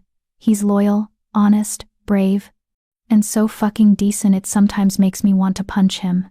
And if you walk away from him, you'll regret it for the rest of your life. He left before she could respond, and Luella was alone again with her fever, her fear, and her wolf's increasingly insistent demands. Go to him. Stop being a coward. Go to him. What if it doesn't work? Luella whispered. What if the bond snaps into place and I realize I've made a terrible mistake? What if it does work? What if you find everything you've ever wanted? What if you discover that being loved is better than being safe?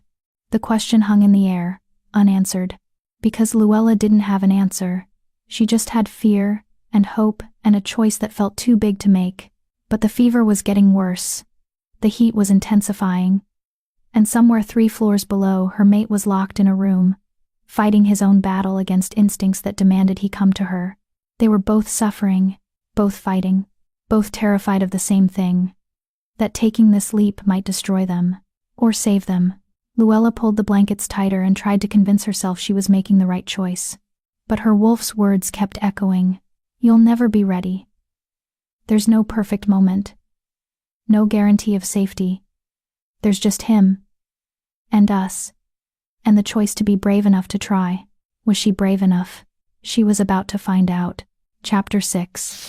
The Claiming. Midnight came with a fever that broke 104 degrees. Luella lay in bed, her body alternating between burning heat and violent chills. The sheets were soaked with sweat. Her muscles ached like she'd been beaten. And the overwhelming, consuming need had reached a point where she couldn't think about anything else. She could hear wolves moving through the pack house. Quiet footsteps in the hallways, hushed conversations that stopped when they passed her door. Everyone knew what was happening. Everyone was waiting to see what she'd choose. Complete the bond and end the suffering. Or endure 3 more days of this hell because she was too scared to take the leap. Around 2 a.m., her wolf stopped asking and started demanding. Enough. I've been silent for 7 years. I've been patient while you made excuses. But I will not spend 1 more minute suffering because you're too afraid to claim what's ours. Go. To him. The command came with such force that Luella found herself sitting up despite the fever, despite the weakness in her limbs, despite every rational thought screaming that this was a bad idea. Her wolf wasn't asking permission anymore. She was taking control. Luella's feet hit the floor. And she was moving before her conscious mind caught up, down the hallway, past the curious stares of 2 young wolves on patrol duty, down the main staircase to the 1st floor. Ma'am? One of the guards stepped forward. You shouldn't be out of bed, the healer said. Where is he? Luella's voice came out rough, barely recognizable. The guards exchanged glances. The lower levels, the female guard said quietly. But Alpha left strict instructions not to be disturbed. Take me to him. We can't. That wasn't a request. Luella met their eyes, and for the first time in her life, she felt her wolf rise to the surface. Felt the power that had been dormant for so long finally waking up. Take me to my mate, now. The command in her voice, the alpha command that should have been impossible for an Omega, made both guards straighten their spines. Yes, ma'am, the male guard said, clearly shocked. They led her down 2 more flights of stairs into the lower levels of the pack house. The air here was cooler, damp, and thick with the scent of earth and stone. Security doors lined the hallway, each one reinforced with silver to contain wolves who needed isolation. At the end of the hall, 1 door was closed, and from behind it came sounds that made Luella's heart clench.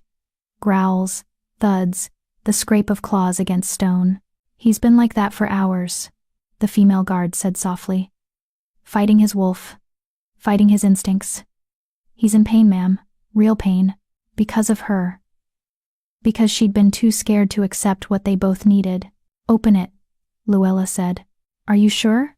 When an alpha is in this state, he's not entirely rational. If he smells your heat, open the door. The guards looked at each other, then the male pulled out a key card and swiped it through the reader. The lock clicked open, with a sound that seemed too loud in the quiet hallway. We'll be right outside if you need us, the female guard said. Luella pushed open the door and stepped inside. The room was sparse concrete walls, a single cot, a small bathroom visible through an open doorway, and in the center of it all, pacing like a caged animal, was Teodoro. He'd partially shifted. His hands were claws, his eyes pure gold, his canines elongated. His shirt was in shreds on the floor, revealing a muscled chest covered in a sheen of sweat. He looked dangerous. Feral, every inch the predator that werewolf legends warned about. The moment she entered, he froze. His head snapped toward her, nostrils flaring as he caught her scent. The scent of an omega in heat, finally ready for her mate. Luella. Her name came out as a growl. You shouldn't be here. I know. I can't control myself around you right now. My wolf is too close to the surface. If you stay, I know, she said again, stepping further into the room. The door clicked shut behind her, and she heard the lock engage. The guards were giving them privacy. I came here because I'm done running. Teodoro went utterly still. What? I'm done running. From you, from the bond, from everything I'm too scared to hope for. Luella's voice shook, but she kept moving forward until she was standing directly in front of him. Philip was right. I've been punishing you for things you didn't do, making you pay for every wolf who ever hurt me. And that's not fair, Luella. His voice cracked. If you're only here because the heat is making you desperate, I'm here because my wolf finally knocked some sense into me. Because I realized that being safe and alone is worse than being vulnerable with you. Because...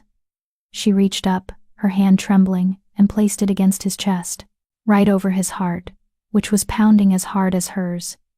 Because I want to try. I want to see if this bond is real. I want to be brave enough to let someone love me. The last words came out as barely a whisper. Teodoro stared down at her, and she saw the war happening behind his eyes. The human side fighting for control, the wolf side demanding he claim what was finally being offered. If we do this, he said, his voice strained, there's no going back. The bond will be permanent. You'll be mine, and I'll be yours, for the rest of our lives. Are you absolutely sure? No, Luella admitted. I'm terrified. I have no idea if this is the right choice, but I'm tired of letting fear make my decisions for me. Something shifted in his expression. The gold in his eyes brightened, and when he finally moved, it was with a careful control that must have cost him everything. He cupped her face in his clawed hands, gentle despite the sharp points, and tilted her head up so she had no choice but to meet his gaze. I need to hear you say it, he said. I need explicit consent before we go any further. Tell me what you want. I want you to claim me. The words felt like jumping off a cliff. I want to complete the bond. I want to be your mate. The last thread of his control snapped. Teodoro's mouth crashed down on hers with a desperation that spoke to 6 days of restraint finally breaking. The kiss was claiming, possessive, hungry, everything Luella had secretly wanted but been too afraid to admit. Her hands fisted in what remained of his shirt, as she kissed him back with equal intensity. The heat that had been torturing her suddenly had focus, direction, purpose. This was what her body had been demanding. This was what her wolf had been screaming for. Him. Always him. Only him. Teodoro broke the kiss long enough to growl. Bed. Now. He lifted her like she weighed nothing. And Luella wrapped her legs around his waist as he carried her to the small cot. It barely fit both of them, but neither cared. The moment her back hit the mattress, Teodoro was covering her body with his weight pressing her down in a way that should have felt confining but instead felt safe. Last chance, he said, his voice barely human. Tell me to stop and I will. I'll lock myself in the bathroom and stay there until your heat passes. But if we continue, I'm going to claim you completely. Mark you. Bond you. Make you mine in every way that matters. Luella looked up at him, at the male who'd bought her freedom, who'd given her time and space and patience she didn't deserve, who was offering her one more escape route even though it was clearly killing him. "I don't want you to stop," she said. "I want you to show me what it means to be someone's mate." The sound he made was pure wolf, triumphant and possessive, and so full of relief it made her chest ache. "Then hold on," he said, "because I've been waiting 13 years for you, and I'm not gentle when it comes to things I want to keep." Hours later, or maybe minutes, Luella had lost all sense of time. She lay boneless and satisfied beneath Teodoro's bulk. The heat that had been consuming her was gone, replaced by a bone-deep contentment she'd never experienced before. And something else, something new and bright and impossibly strong, the bond. She could feel Teodoro in her mind now, not in words but in sensations. His satisfaction, his overwhelming joy, his protective instincts that wrapped around her like a physical shield, and beneath it all, a love so fierce and complete it made her want to cry. "Can you feel it?" he asked, his voice rough from exertion. He was propped on his elbows above her, his amber eyes searching hers. "The bond?" "Yes." Luella traced her fingers along his jaw, marveling at the fact that she could touch him freely now. "It's overwhelming. It'll settle in a few days. Right now, everything's heightened because the bond is new." He pressed a kiss to her forehead, then her nose, then her lips soft, reverent kisses that contrasted sharply with the claiming that had just occurred. "How do you feel?" "Complete," she said honestly. "For the first time in my life, I feel complete." Teodoro's expression softened into something so tender it made her breath catch. "Good. Because you are complete. You always were. You just needed someone to reflect that truth back at you." He rolled to the side, taking her with him so she was tucked against his chest. One of his hands came up to rest on her neck, right over the mark he'd left, a claiming bite that would identify her to every wolf they encountered as his mate. Luella traced her fingers over his own neck, where her much smaller bite mark sat. She'd marked him too, claimed him just as thoroughly. They were equals in this bond, regardless of pack rank or designation.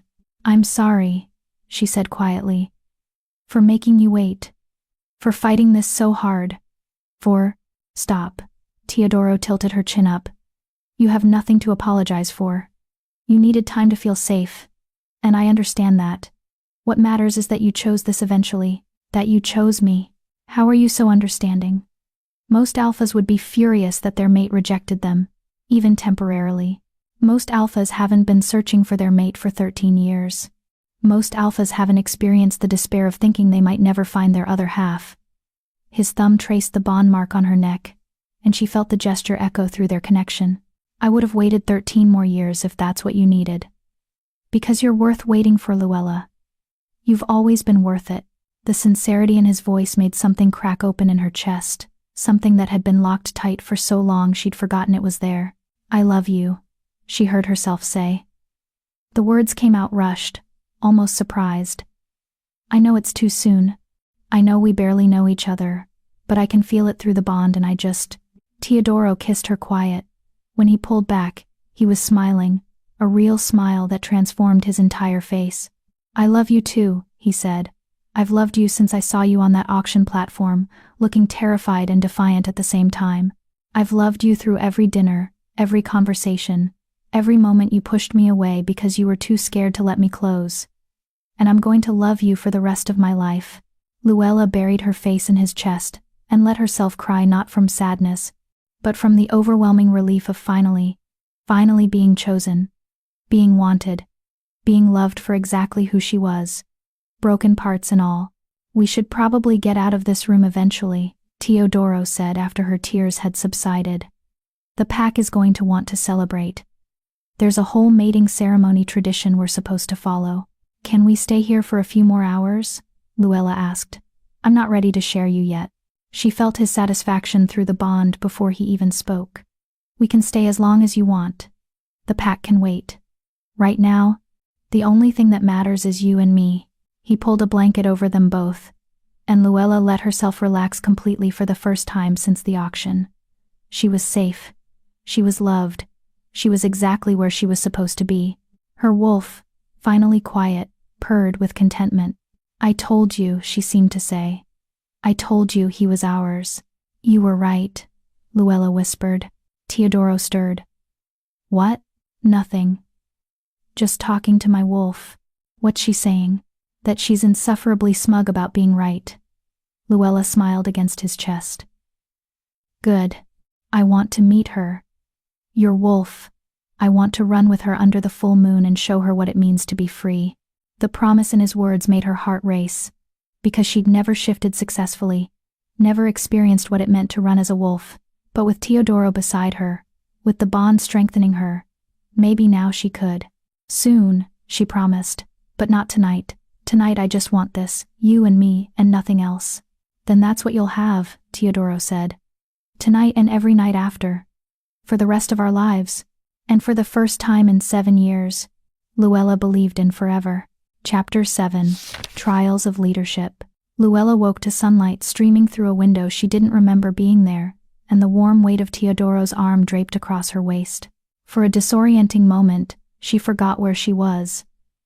Then the memories crashed back, the heat, the choice, the claiming, and she felt her face flush with a mix of embarrassment and satisfaction. She was mated, permanently, irrevocably mated to an alpha who was currently snoring softly against her neck, his breath warm on her skin. The bond hummed between them like a living thing. Feeding her sensations, she was still learning to interpret. Contentment, protectiveness. And underneath it all, a bone-deep satisfaction that made her want to purr like a cat. We did it, her wolf said smugly. We finally claimed our mate. You're very pleased with yourself, Luella whispered. I have every right to be. I've been trying to wake you up for 7 years. Teodoro stirred at the sound of her voice, his arm tightening around her waist as he pulled her closer. Morning, he mumbled, his voice rough with sleep. You talking to your wolf? She's being insufferable. She earned it.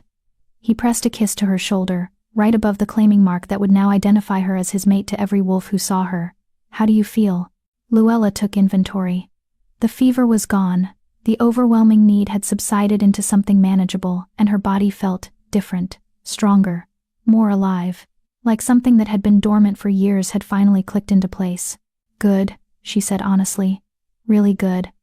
Is that normal? Completing a bond has healing properties.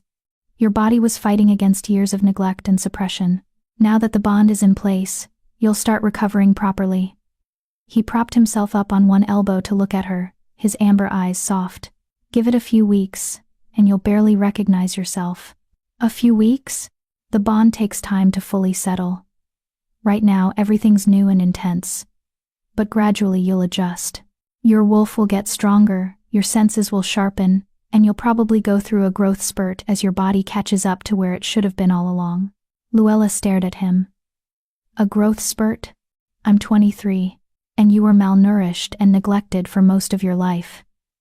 Your body never fully matured because it didn't have the resources. His expression darkened. The Clearwater pack has a lot to answer for. Before Luella could respond, a knock sounded on the door, hesitant, almost apologetic. Alpha? Philip's voice carefully neutral. The pack is asking about you.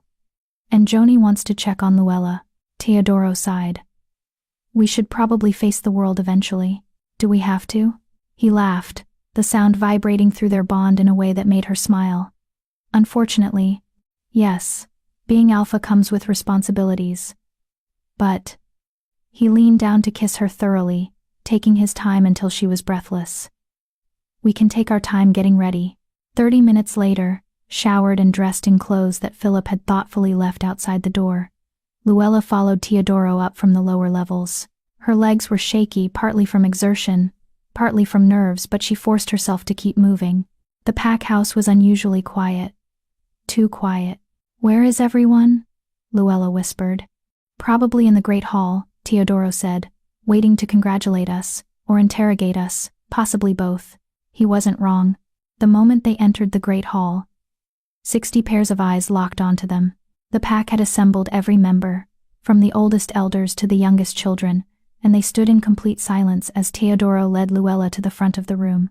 She could feel their eyes on her neck, on the claiming mark that was impossible to hide. Could sense their curiosity, their skepticism, their judgment. They think I'm not good enough for him, she thought. Then they're idiots. Her wolf snapped back. We're exactly good enough. Better than good enough. We're perfect for him.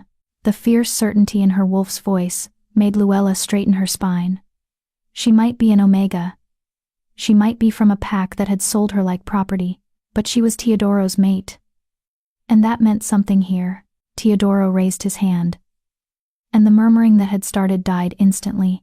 I'm sure you've all noticed by now, he said, his voice carrying easily across the room, that Luella and I have completed our mate bond. As of last night, she is officially my mate, and you're Luna. Luna. The word sent a shock through Luella's system.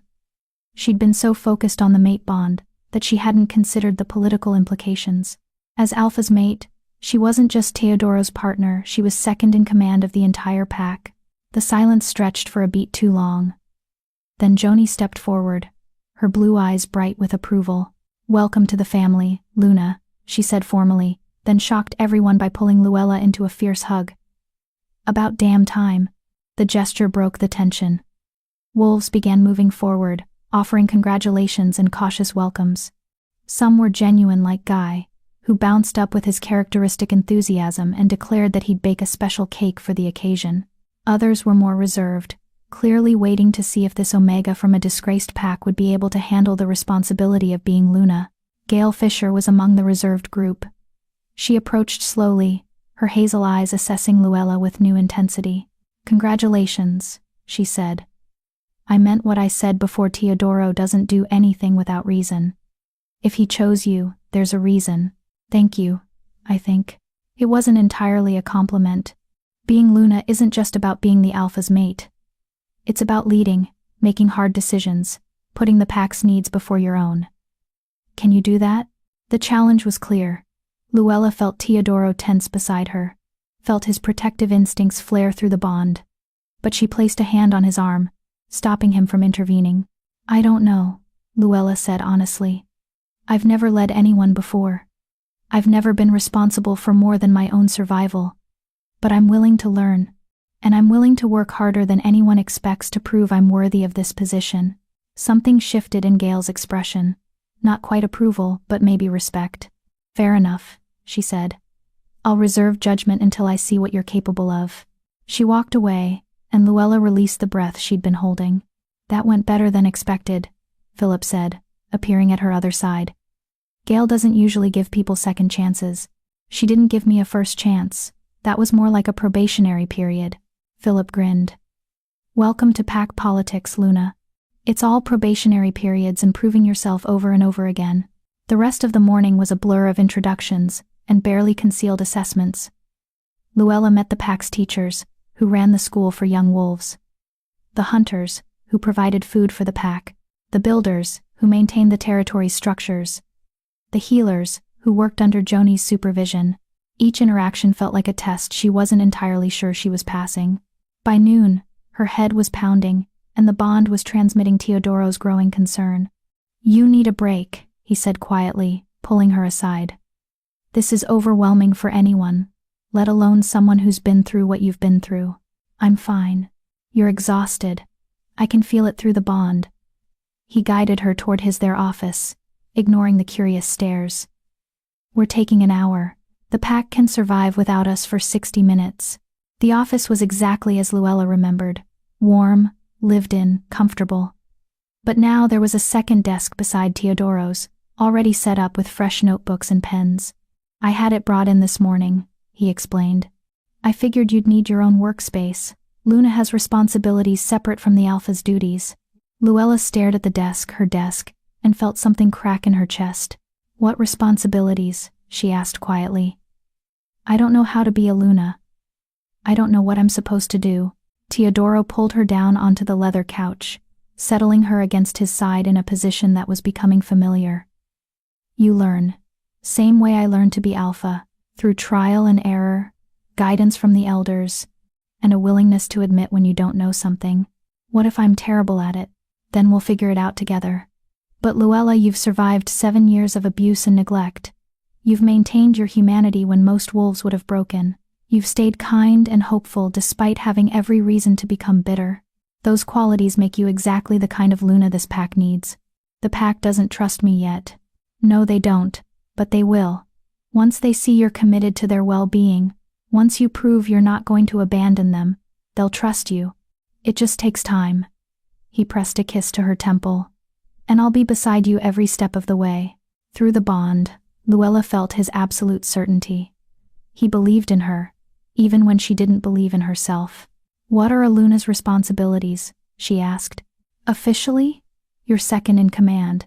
If something happens to me, you lead the pack.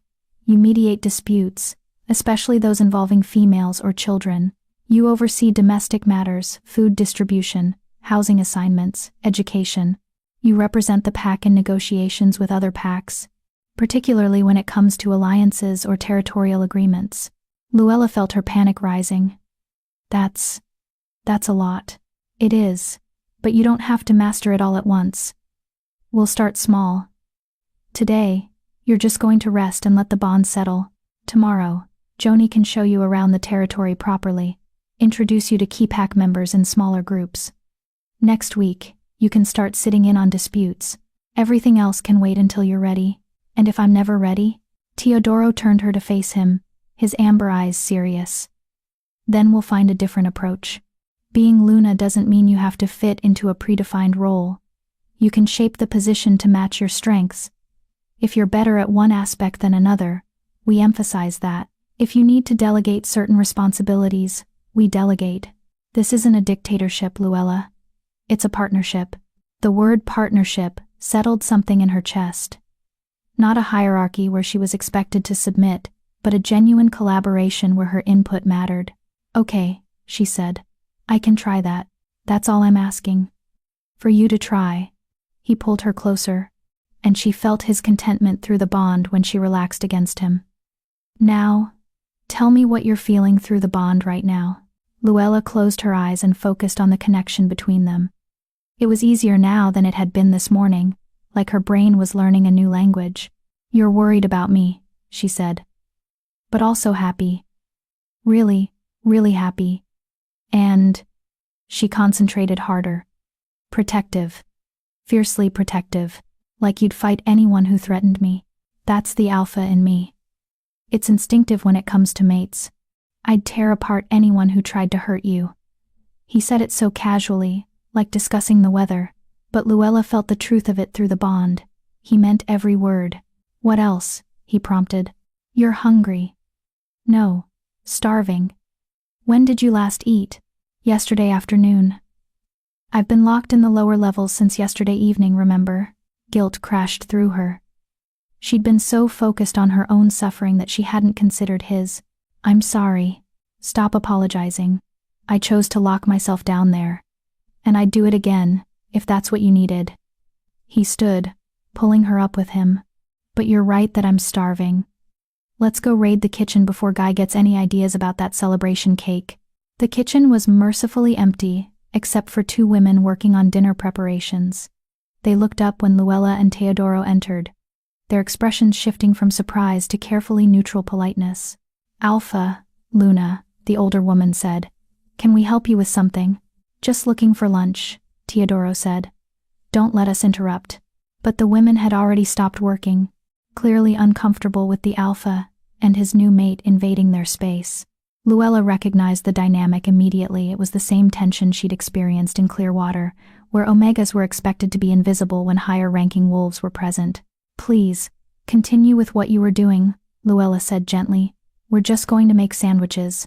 The younger woman, barely 20, with nervous energy glanced at her companion, then back at Luella. Luna, you don't need to make your own food. We can prepare something. I want to make it. Luella moved to the refrigerator, pulling out bread, cheese, and cold cuts. Besides, I like cooking. It's relaxing. That was a lie. She'd never particularly enjoyed cooking. But she recognized an opportunity to set a precedent. She wasn't going to be a Luna who expected to be waited on constantly. The two women exchanged glances, clearly uncertain how to handle an alpha pair who was making their own lunch. But gradually, they returned to their work, and the kitchen filled with the comfortable sounds of meal preparation. Teodoro watched her with amusement as she assembled sandwiches with more care than necessary. You're making a point, he said through the bond. Is it working? Yes, they're already less tense. You're good at this. At making sandwiches? At reading people and adjusting to make them comfortable. That's a valuable skill for a Luna. The praise warmed her more than it should have. She finished the sandwiches and turned to find both women watching her with something that looked almost like approval. Thank you for not disrupting our work, Luna, the older woman said. Most high-ranking wolves expect everyone to stop what they're doing and cater to them. I'm not most high-ranking wolves, Luella said. I'm an Omega who got lucky enough to find her mate. And I haven't forgotten what it's like to be at the bottom of the hierarchy. The words hung in the air for a moment. Then the younger woman smiled a real, genuine smile. I think you're going to be a good Luna, she said shyly. It was the first unqualified approval Luella had received all day, and it meant more than the woman probably realized. They ate lunch in Teodoro's office. Their office now discussing pack business that Luella barely understood but tried to follow anyway. Territory boundaries, patrol schedules, upcoming meetings with neighboring packs. There's a gathering next month, Teodoro said. All the regional alphas meet to discuss territorial disputes and alliance matters. You'll need to attend as my Luna. A gathering of alphas, Luella said faintly. That sounds terrifying. It's political theater, mostly. A lot of posturing and showing off. But it's important for them to meet you, to understand that Shadowpine now has a Luna and that we're a united front. What if I embarrass you? Teodoro set down his sandwich and took her hand. You couldn't embarrass me if you tried. But Luella, I need you to understand something. The other alphas are going to test you. They're going to see an Omega Luna from a disgraced pack and assume you're weak. They're going to push boundaries, make veiled insults, try to get a reaction. And what am I supposed to do? Stand your ground. Don't apologize for who you are. Remember that you're my mate, which means you're one of the most protected wolves in this region. Anyone who disrespects you is disrespecting me, and they know it. His amber eyes were fierce. You have power now, Luella. You just need to learn how to use it. Power. The word felt foreign in her mouth. But through the bond, she felt Teodoro's absolute certainty that she could handle this. Maybe he was right. Maybe she was stronger than she thought. That evening, Joni arrived with an armful of books. Luna training, she announced, dropping them on Luella's new desk. Pack history, werewolf law, traditional ceremonies, diplomatic protocols. You've got a lot of reading ahead of you. Luella stared at the stack, at least 15 heavy volumes. All of this? Just the basics. There's more in the library if you want to go deeper. Joni settled into one of the chairs, looking pleased with herself. But don't worry, I'm not expecting you to memorize everything overnight. Think of this as a reference library for when questions come up. What kind of questions? Everything from, what's the proper greeting for a visiting alpha, to, how do I mediate a dispute between two wolves who both think they're right? Joni's expression turned serious. Being Luna means being the pack's counselor, mediator, and sometimes therapist. Wolves will come to you with problems they don't feel comfortable bringing to Teodoro. You need to be prepared for that. The responsibility felt crushing. But before Luella could spiral into panic, Teodoro's hand landed on her shoulder, warm and grounding. One step at a time, he reminded her. You don't have to be perfect immediately. Listen to your mate, Joni said. He's right. But Luella, I also want you to know, you're not alone in this. I've been Luna's advisor for 3 generations. If you have questions, if you need guidance, if you just need someone to vent to, I'm here. We all are. The pack wants you to succeed. Even the ones who don't trust me yet, especially them. Because once you prove yourself, their loyalty will be absolute. Shadowpine wolves don't give trust easily, but once it's earned, it's unshakable. Joni stood, heading for the door. Oh, and one more thing. Your heat will return in about 3 weeks. It'll be milder now that the bond is complete, but you should still prepare. Talk to Teodoro about how you want to handle it. Some mates prefer privacy. Others don't mind if pack business continues as usual. She left before Luella could respond, and the silence that followed was loaded with implications. 3 weeks, Luella said faintly. We'll figure it out when it happens, Teodoro said. For now, let's just focus on getting through today. Today. Just today. Luella could handle that. She hoped. Chapter 8. Ghosts from Clearwater. 3 days after completing the bond, Luella's old life came back to haunt her.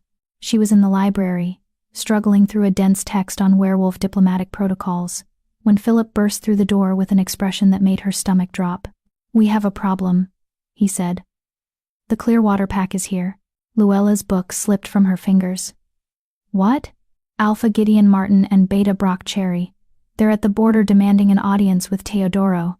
They're claiming he stole pack property and they want restitution." Pack property. They meant her. Luella stood on shaking legs, her wolf rising with a snarl that surprised them both. "Where's Teodoro?" "Eastern border with the patrol unit. I've already sent word, but it'll take him 20 minutes to get back. And the Clearwater wolves are getting aggressive.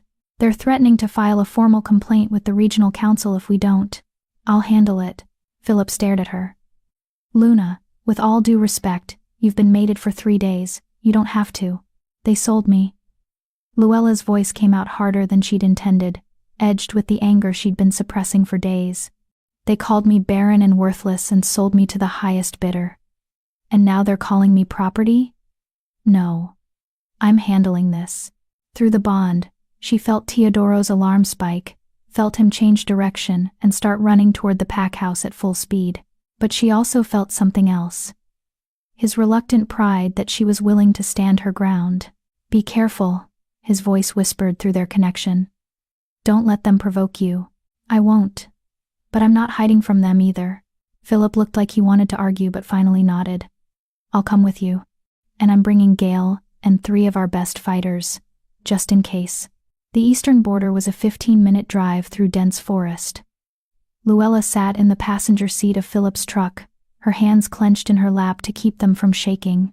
Through the bond, she could feel Teodoro getting closer, his wolf pushing him faster than should be possible.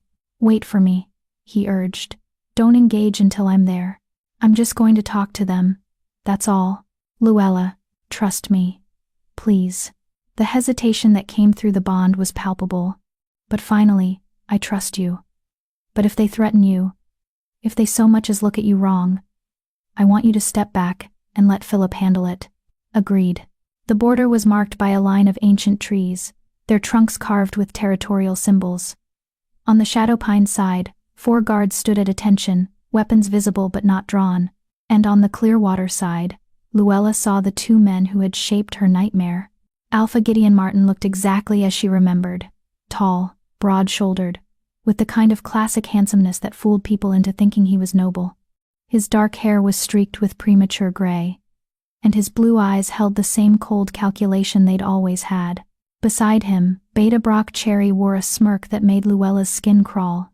He was the one who'd tied her wrists with silver rope, who'd called her house-trained, who'd backhanded her when she dared to protest.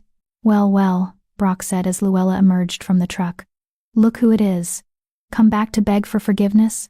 Luella forced herself to keep walking until she stood directly across from them, the borderline between her feet and theirs. Philip flanked her left side, Gale her right, and she felt the protective stance of the 3 fighters behind her. "I'm not here to beg for anything," Luella said, her voice steadier than she felt. "I'm here because you're threatening my pack. And as Luna of Shadowpine, I'm asking you to state your business and leave." The title Luna made both men blink. Gideon recovered first, his expression shifting to something calculating. "Luna," he repeated. "So the rumors are true. The Barren Omega we sold for pocket change somehow convinced an alpha to mate her. Impressive. Careful," Philip warned, his voice dropping into a growl. "That's your Luna you're speaking to. She's not my Luna. She's a wolf who was born into my pack, lived off my resources for 23 years, and was legally sold to settle a debt, which makes her my property until that debt is satisfied." Gideon's smile was cold. "And I don't believe a legitimate transaction occurred. I believe Alpha Wagner coerced Brock into accepting a lowball offer, which means the original debt stands." Luella felt her wolf surge forward, felt the power that had been dormant for so long finally waking up fully. "You're lying. Teodoro paid $3,000 in cash. Brock accepted it willingly and signed the transfer papers, under duress. An alpha's presence is inherently coercive to lower-ranking wolves. Any lawyer would argue the transaction was invalid." Gideon stepped closer to the border, and his eyes locked onto the claiming mark on Luella's neck. But I'm willing to compromise. Return to Clearwater. Annul your mate bond. And I'll consider the matter settled. The audacity of it stole her breath. You can't annul a completed mate bond, Gale said flatly. Even you aren't that stupid, can't I? Bonds have been broken before under extreme circumstances. And I'd argue that coercion qualifies as extreme. Gideon's smile widened. Of course, if the Luna refuses to cooperate, I'll have no choice but to file a formal complaint with the regional council. I'll demand a hearing, present evidence of Alpha Wagner's misconduct, and request that Shadowpine pay restitution for stolen property, say, $50,000. 50,000. 10 times what Teodoro had paid. You're insane, Luella said. I'm a businessman. And you, my dear, are a commodity that was undervalued at sale. Now that you've proven yourself fertile, I never said I was fertile. You're an Alpha's mate. Trust me, you're fertile. The Clearwater healers were clearly incompetent, which means we sold defective merchandise based on false information. That entitles me to compensation. Gideon's expression turned cruel. Or you could just come home. Save everyone the trouble. We'd even be willing to take you back. Find you a nice beta male who doesn't mind used goods. The growl that ripped from Luella's throat surprised everyone, including herself. It was pure wolf, pure rage, pure rejection of everything Gideon represented. I am not property, she snarled. I was never your property. I was a member of your pack who you neglected, abused, and sold because it was convenient. And now you have the audacity to show up at my territory, threaten my mate, and demand that I come back to the pack that threw me away? Luella, Philip's hand on her arm was gentle but firm. Step back, but she couldn't. 7 years of suppressed rage was bubbling to the surface, and her wolf was done being silent. You want to file a complaint? Go ahead. I'll tell the regional council exactly how Clearwater Pack treats its omegas. I'll describe every beating, every insult, every meal I was denied because I wasn't useful enough. I'll explain how you tied me up with silver rope that left burns on my wrists for days. I'll detail how you sold me to the first buyer who would take me, no questions asked, because paying your gambling debts was more important than my safety. Gideon's expression darkened. Watch your tone, Omega. You might have fooled the Shadowpine Alpha, but I know what you really are. A worthless Barren. A massive black wolf exploded from the forest, moving so fast it was barely visible. One moment Gideon was standing at the border. The next he was on his back with Teodoro's jaws inches from his throat. Teodoro had shifted mid-run, and now he stood over the Clearwater Alpha in a position of absolute dominance. His lips were pulled back in a snarl that promised violence. And through the bond, Luella felt his rage burning like wildfire. Nobody calls my mate worthless. Nobody. Teodoro, don't. Luella started forward, but Philip caught her arm. Let him handle this, the beta said quietly. Gideon crossed a line. This is Alpha business now. Brock had stumbled backward, his face pale. The Clearwater guards who'd accompanied them looked ready to bolt, and Gideon, pinned beneath a wolf that outweighed him by at least 50 pounds, had gone very, very still. Teodoro shifted back to human form, but he didn't move off Gideon. He crouched over the other Alpha, naked and feral and absolutely terrifying. You have 10 seconds to leave my territory, Teodoro said, his voice barely human. And if I ever hear that you've contacted Luella again, if you ever threaten her, if you so much as think about filing a complaint against her, I will challenge you to formal combat and I will kill you. Do you understand me? Gideon nodded, his throat working. Say it. I need to hear you say you understand. I understand. The words came out choked. Teodoro stood, allowing Gideon to scramble to his feet. The Clearwater Alpha was trembling, actually trembling as he backed toward his side of the border. This isn't over. Gideon tried one last time. Yes, it is. Teodoro's voice was flat. Final. You sold her. You gave up any claim to her the moment you accepted my money. She belongs to Shadowpine now. She belongs to me, and if you ever forget that, I'll remind you in ways you won't enjoy. Brock was already dragging Gideon away, muttering urgently about not antagonizing an Alpha on his own territory. The Clearwater guards followed, and within minutes, the forest had swallowed them completely. The moment they were gone, Teodoro turned to Luella, his amber eyes still wild. "Are you okay? Did they hurt you?" "I'm fine. You didn't have to." "Yes, I did." He pulled her into his arms, burying his face in her hair as he took deep breaths, clearly trying to calm his wolf. "I heard what he said through the bond. The worthless comment. And I couldn't let that stand. He's a coward and a liar. His opinion doesn't matter, but it hurt you." "I felt it through the bond." Teodoro pulled back, cupping her face in his hands. "And when my mate is hurt, my wolf demands retribution. Your wolf is a little dramatic. My wolf is protective of what's his." He kissed her forehead, then her nose, then her lips. "But you handled that well. Better than I expected, honestly. You stood your ground, didn't let him intimidate you, and you were about 3 seconds away from shifting and ripping his throat out yourself." "I was." Your eyes were changing.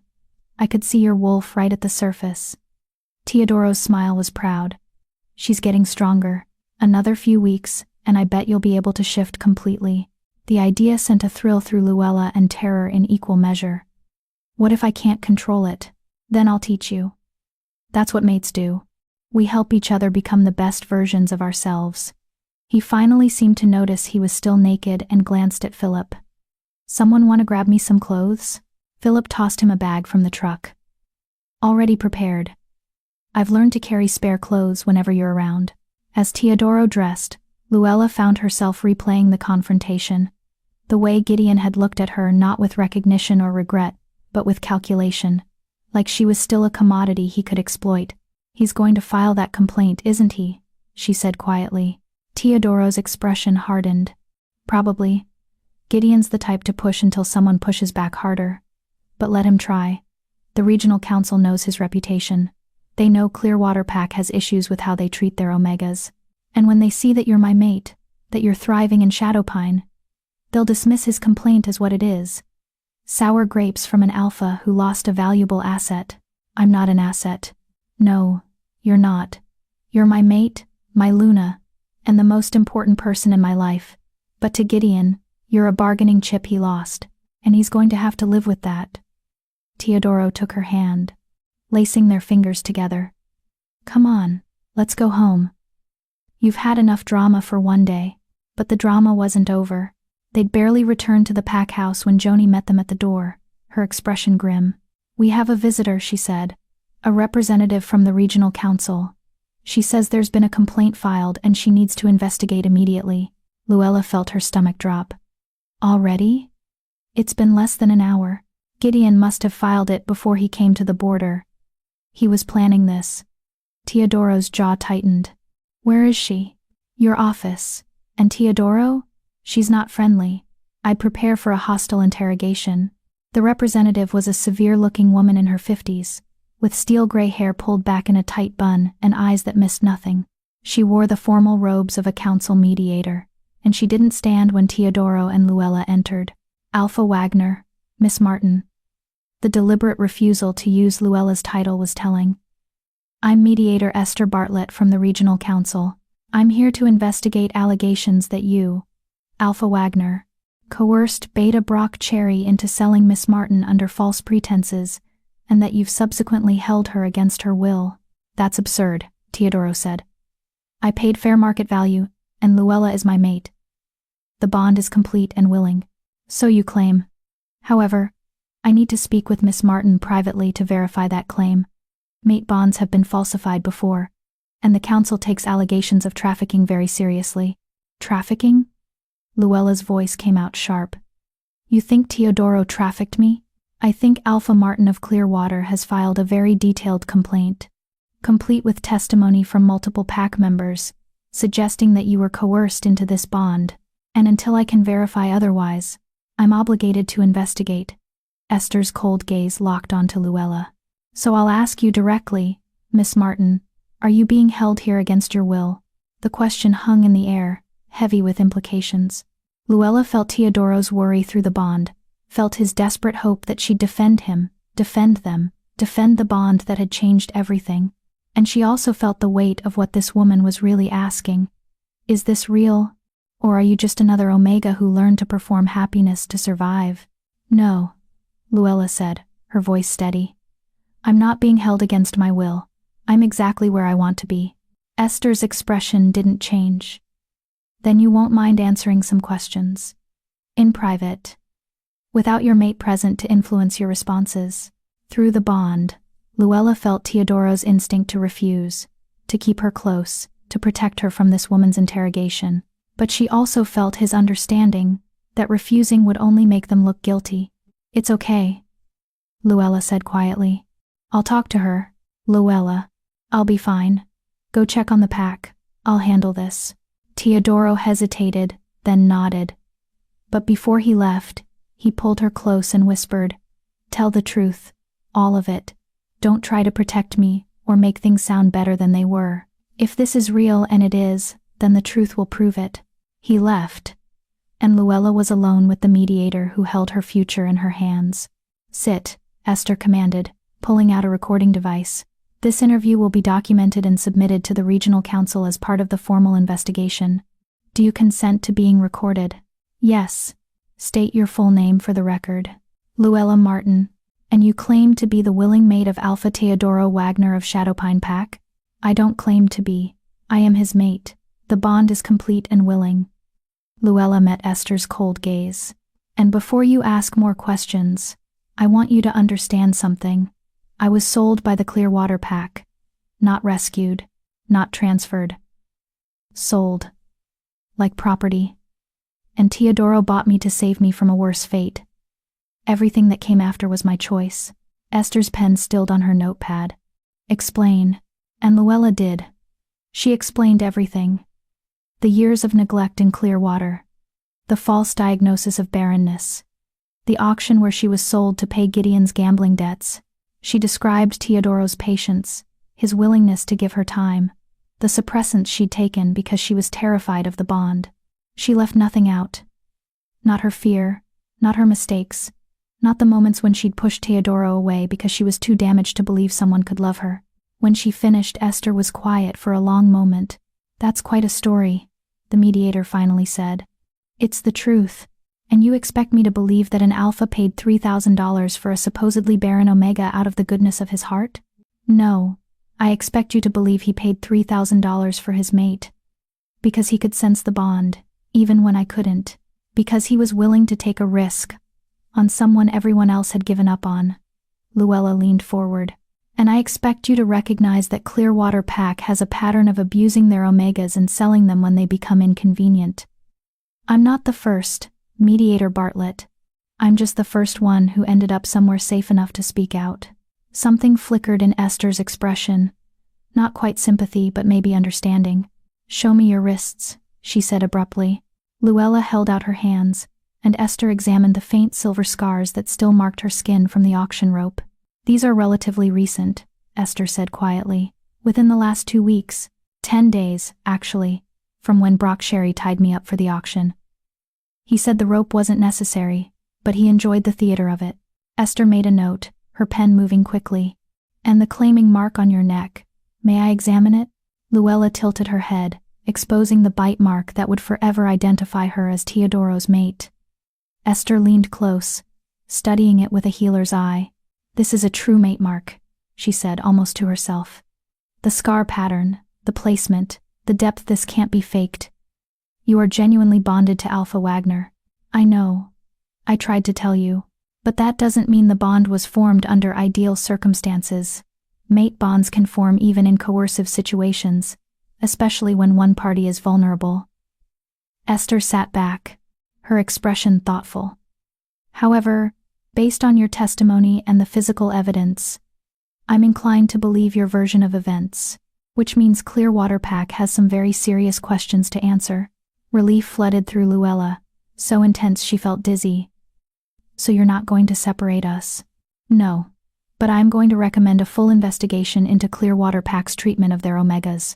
If what you're saying is true, and I believe it is, then Alpha Martin has been operating outside council regulations for years. That's a serious violation that could result in sanctions, fines, or even removal from leadership. The idea of Gideon losing his position as alpha was so satisfying that Luella almost smiled. What happens now? Now I write my report, submit it to the council, and recommend that the complaint against Alpha Wagner be dismissed. I'll also recommend that Clearwater Pack be placed under council supervision pending investigation. Esther stood, gathering her materials. For what it's worth, Miss Luna Martin, I'm sorry for what you've been through.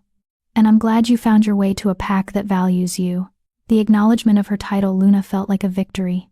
When Esther left, Luella found Teodoro pacing in the hallway, his anxiety palpable through the bond. The moment he saw her, he pulled her into his arms. How did it go? He asked. She believed me. She's dismissing the complaint and investigating Clearwater instead. The relief that flooded through the bond was overwhelming. Teodoro buried his face in her hair, his whole body shaking slightly. I was so scared, he admitted, that she'd take you away. That the council would side with Gideon because he's an established alpha, and I'm. He trailed off. You're what?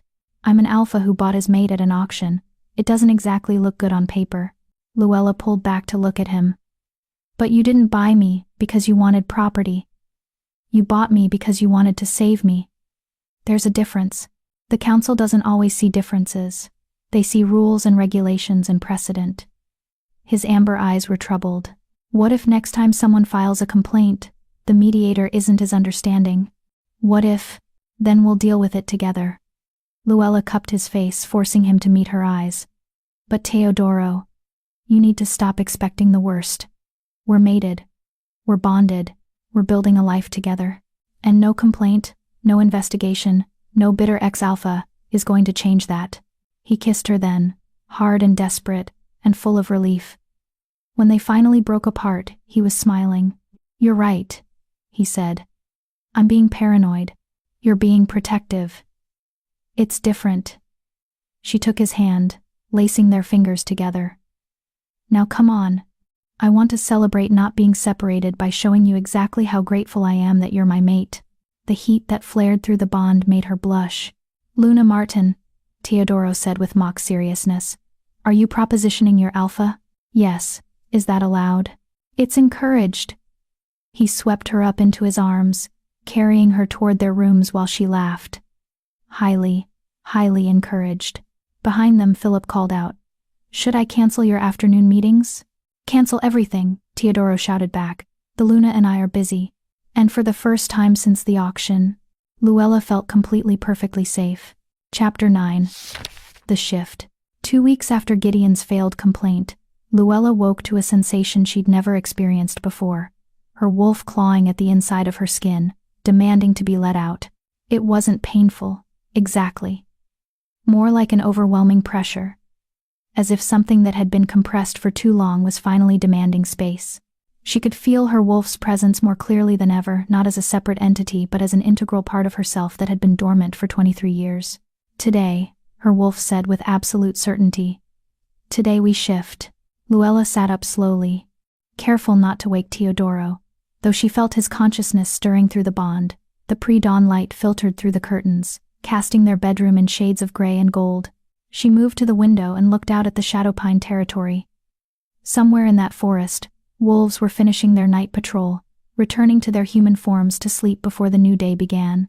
They made it look so easy, the shift from human to wolf and back again, as natural as breathing. For Luella, it had always been impossible. The one truth she'd accepted about herself, even more fundamental than her supposed barrenness. She couldn't shift. She was broken in a way that went beyond fertility, broken at the very core of what it meant to be a werewolf. Except she wasn't broken. She never had been. You were suppressed, her wolf reminded her. Starved, neglected, abused into silence. But I was always here, always waiting. I'm scared, Luella whispered to the window, to herself, to the wolf pressing against her consciousness. I know. But you don't have to be scared anymore. We're safe now. We're strong now. And we're ready. Arms wrapped around her waist from behind, and Teodoro's chin came to rest on her shoulder. Through the bond, she felt his wakefulness, his awareness of what was happening. She's ready, he said quietly. Not a question. Yes. but I don't know if I am. You are. You've been ready for weeks, you just didn't realize it. He pressed a kiss to her neck, right above the mate mark. Your wolf has been getting stronger every day. I can sense it. The way you move, the way you react to things, even the way you smell, it's all changing. You're becoming who you were always meant to be. Luella turned in his arms to face him. What if I can't control it? What if I shift and I can't shift back? What if it's the most natural thing you've ever done? Teodoro's amber eyes were gentle. What if your wolf has been waiting so long that the moment you finally let her out, everything just clicks into place? You really believe that? I know it. Because I can feel your wolf through the bond.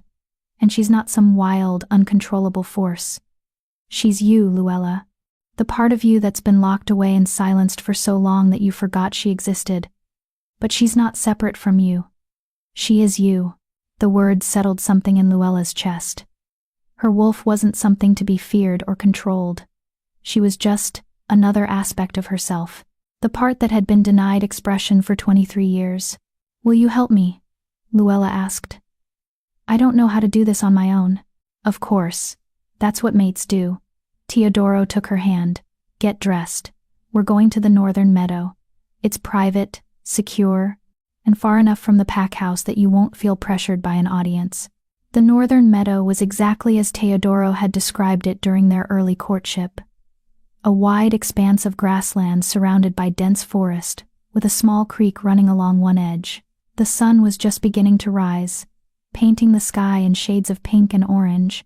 Philip was waiting for them, along with Joni.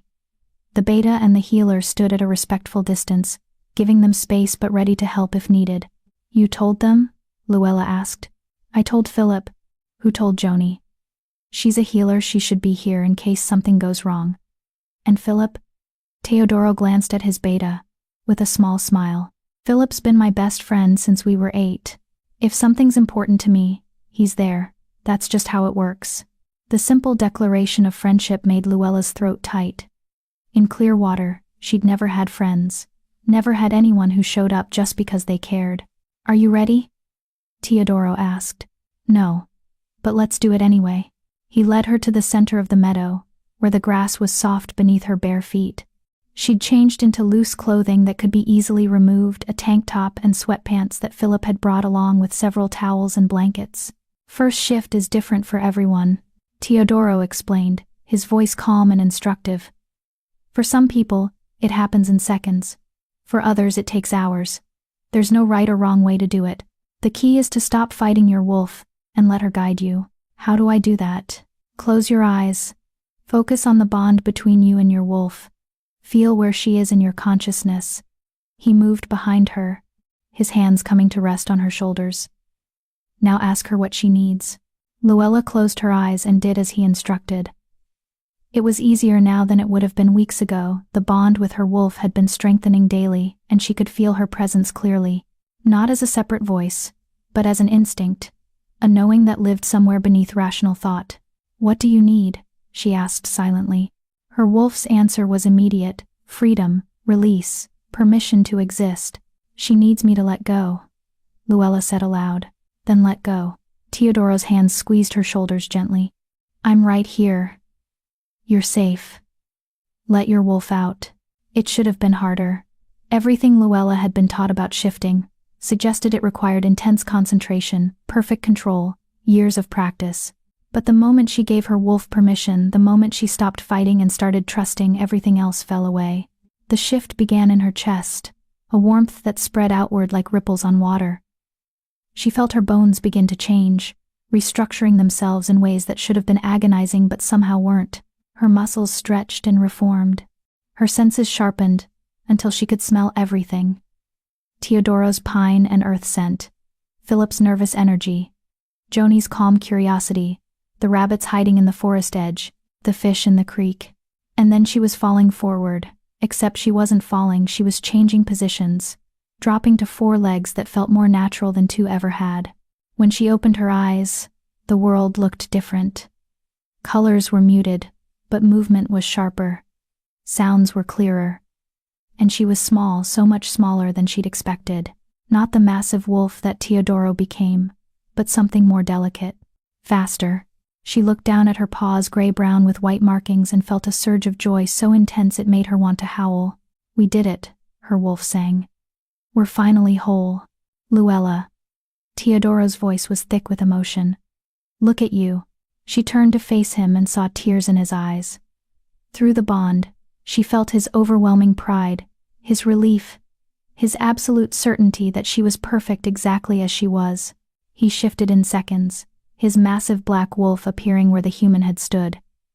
He was easily twice her size, all power and dominance, and controlled strength. But when he approached her, it was with careful gentleness, as if she were something precious that might break. Their noses touched, and the bond flared so bright it was almost blinding. "Mine," Teodoro's wolf said through their connection. Not possessive but reverent. "My mate, perfect and whole in mine." "Yours," Luella's wolf agreed. "And you're ours." From the edge of the meadow, she heard Joni's delighted laugh. "She's beautiful." A gray wolf with Luna's markings looked at the white on her chest. "That's the mark of leadership." "She's fast too," Philip added. "Look at those legs. I bet she could outrun half the patrol unit." But Luella barely heard them. She was too focused on Teodoro, on the way he was looking at her like she'd hung the moon, and then he was backing away, crouching low in a playbow that was an unmistakable invitation. "Run with me," he urged. "Let me show you what it means to be free." So she ran. She burst forward with a speed that surprised them both, her legs eating up the distance faster than should be possible for a wolf her size. Teodoro chased after her, and for the first time in her life, Luella understood what it meant to be a werewolf. This was what she'd been denied. This joy, this freedom, this absolute rightness of existing in her true form. They ran through the meadow and into the forest, weaving between trees with an agility that would have been impossible in human form. Teodoro stayed close but never crowded her, letting her set the pace, letting her discover her own capabilities. When they finally stopped at a small waterfall hidden deep in the territory, Luella was panting but exhilarated. She'd never felt so alive, so present, so completely herself. Teodoro shifted back to human form, and after a moment of concentration, Luella managed to do the same. The shift back was easier than the shift out had been. As if her body remembered what it was supposed to be, she stood on shaking legs, completely naked and covered in a light sheen of sweat, and found Teodoro watching her with an expression that made her flush. "That was incredible," she gasped. I didn't know it could feel like that." "Like what?" "Like coming home, like finally being complete." She laughed, the sound bright with disbelief. "I shifted, Teodoro. After 23 years of being told I was broken, I actually shifted." He pulled her into his arms, and she felt his pride and joy and love flooding through the bond in waves. "You were never broken. You were suppressed. And now you're free, because of you. Because you gave me a place where I felt safe enough to let my wolf out." "We did this together," Teodoro corrected. "Your wolf was always there. She was just waiting for the right moment. For the right person to believe in her." Luella pressed her face against his chest, and let herself cry not from sadness but from overwhelming relief. She'd spent so many years believing the lie that she was fundamentally flawed, that some essential part of being a werewolf had been denied to her. And now she knew the truth. She'd been whole all along. When they returned to the meadow, Joni was waiting with towels and warm clothes. She pulled Luella into a fierce hug the moment she was decent. "I knew it," the healer said. "I told you your wolf was just sleeping. And what a wolf she is. Fast, graceful. And those Luna markings, the pack is going to lose their minds when they see you." "Luna markings?" Luella asked. "The white patches on your chest and paws. They're rare, only certain bloodlines carry them. They mark you as natural leadership, someone born to guide and protect." Joni's blue eyes were bright with satisfaction. "The old legends say wolves with Luna markings are blessed by the moon herself. Don't fill her head with superstition," Philip said, but he was smiling. "Though I will say, Luna, you're fast. I've never seen a first shift wolf move like that." "It felt natural," Luella admitted. "Like something I'd been doing my whole life, even though I'd never done it before. That's how it should feel. Shifting isn't something you learn, it's something you remember. Your wolf knows what to do. You just had to trust her." They walked back to the pack house together, Luella leaning against Teodoro's side as exhaustion caught up with her. Shifting took energy, and her body was still adjusting to the demands of transformation. When they entered the great hall, conversation stopped. Every wolf present turned to stare at Luella, and she saw the exact moment they recognized what had changed. Her scent was different now, richer and more complex, the scent of a wolf who'd finally claimed her birthright. She shifted. Someone whispered. The whisper spread through the room like wildfire. Wolves began standing, moving closer, their expressions ranging from shock to approval to genuine joy. Guy was the first to speak up, his voice carrying across the hall. Luna shifted. The Barren Omega who supposedly couldn't shift managed it in less than a month with Shadowpine. The comment, meant as celebration, made several wolves flinch. But Luella smiled because Guy was right.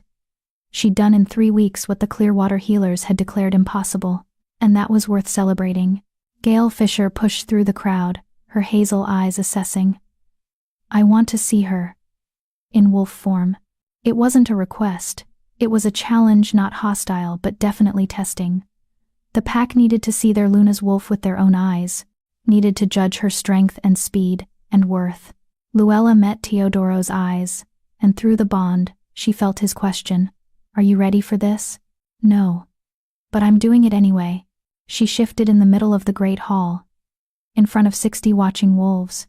The transformation was easier this time, faster, and when she stood on 4 legs with her gray-brown coat and white Luna markings clearly visible, she heard the collective intake of breath. She's beautiful, someone said. Look at those markings. She's smaller than I expected. But look at her legs. She's built for speed. Gail approached slowly, giving Luella time to react. When she reached out to touch Luella's head, it was with respect, rather than dominance. You're Luna, she said quietly. In name and in truth. Welcome to the pack, sister. The formal acceptance made something crack in Luella's chest. Sister, not subordinate, not property, not tolerated presence. Sister. One by one, the other wolves approached to offer their own acceptance. Not all of them, there were still a few holdouts. Wolves who weren't sure an outsider deserved their Luna's position, but enough that Luella felt the shift in pack dynamics. She was no longer just Teodoro's mate. She was their Luna, and she'd proven herself worthy of the title. When the crowd finally dispersed, Luella shifted back to human form and found herself swaying with exhaustion. Teodoro caught her before she could fall, lifting her easily into his arms. That's enough excitement for one day, he said.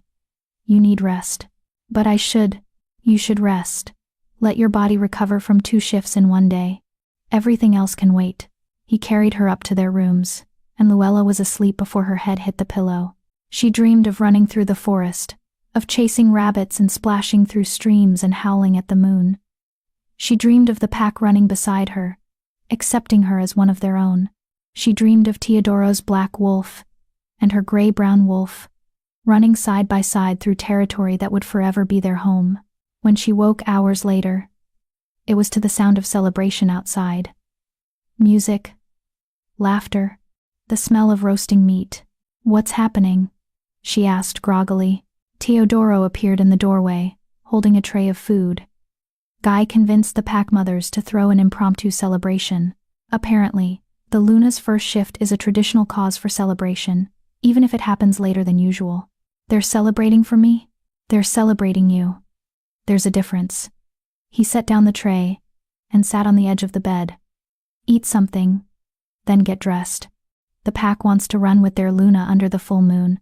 Luella looked out the window and saw that evening had arrived while she slept.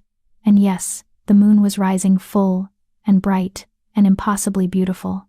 I've never run with a pack before, she admitted. Then tonight, you'll learn. Teodoro's smile was warm. And Luna? Your wolf is going to love it. He was right. When Luella shifted and ran out into the forest with 60 wolves surrounding her, protecting her, celebrating her, she finally understood what it meant to belong. Not as property, not as a tolerated presence, but as pack, as Luna, as someone who mattered. And when Teodoro's wolf pressed against her side, his contentment flooding through their bond, Luella howled a clear, joyful sound that was answered by every wolf in the territory. This, her wolf said. This is what freedom feels like. And Luella, for the first time in her life, understood that she was finally, completely, perfectly free. Chapter 10. Full Circle. 3 months after her first shift, Luella stood in front of the full-length mirror in their bedroom, barely recognizing the woman staring back at her. She'd grown 2 inches. Teodoro had been right about the growth spurt. Her body had filled out with muscle and curves that came from proper nutrition and regular shifting. Her skin glowed with health, her hair was thick and lustrous, and her eyes held a confidence that would have been unthinkable 6 months ago. But the biggest change was internal. She could feel her wolf constantly now, not as a separate presence but as an integrated part of herself. And through the bond with Teodoro, she felt complete in ways she'd never imagined possible. "You're staring at yourself again," Teodoro said from the doorway, amusement in his voice. "I still can't believe this is me." Luella turned to face him, taking in his formal attire, black suit, pressed shirt, the silver pin that marked him as Alpha of Shadowpine. "Are you sure I'm ready for this? The regional gathering? You've been preparing for weeks. You know the protocols. You know the key players. And you know how to handle yourself." He moved closer, adjusting the collar of her dress, a deep blue that brought out her eyes. "But more importantly, you're my mate and my Luna. That's all the qualification you need. The other alphas are going to test me. You said so yourself. And you're going to handle them beautifully. Because you're not the scared Omega I bought at that auction anymore, Luella. You're a Luna, who runs with her pack, who mediates disputes with wisdom beyond her years, who stood up to her former alpha and won. They'd be fools to underestimate you." The pep talk helped, but Luella still felt butterflies as they loaded into the SUV with Philip and Gale. The regional gathering was held quarterly, bringing together all the alphas from their territory to discuss borders, alliances, and disputes. This would be Luella's first appearance as Luna, and she knew every eye would be on her, especially since word had spread about what happened with Gideon. "Has the council finished their investigation?" Luella asked as Philip drove them toward the neutral meeting grounds. "They released their preliminary findings last week," Teodoro said, his expression darkening. "Clearwater Pack has been placed under formal probation. They found evidence of systematic Omega abuse, financial mismanagement, and falsification of medical records." "Falsification?" Luella's head snapped toward him. "You mean, the healers were deliberately misdiagnosing Omegas as Barren to justify selling them? You weren't the first, Luella. You were just the first one who ended up somewhere safe enough to speak out." His jaw tightened. "Gideon's been removed as Alpha pending a full tribunal. His beta, Brock, has been banned from holding any leadership position in any pack." The news should have felt like victory. Instead, Luella felt a deep sadness for all the other Omegas who hadn't been as lucky as she was. "What happens to the pack now?" she asked. "The council's appointed an interim alpha, someone from outside the pack who specializes in rehabilitation. They'll restructure Clearwater's leadership, retrain the healers, and hopefully prevent this from happening again. And the Omegas who were sold? We're trying to track them down. Some have died, others have disappeared into human society. But the ones we can find, we're offering sanctuary and support." Teodoro took her hand. "Actually, I was hoping you'd be willing to lead that initiative. They'll need someone who understands what they've been through. Someone who can help them heal."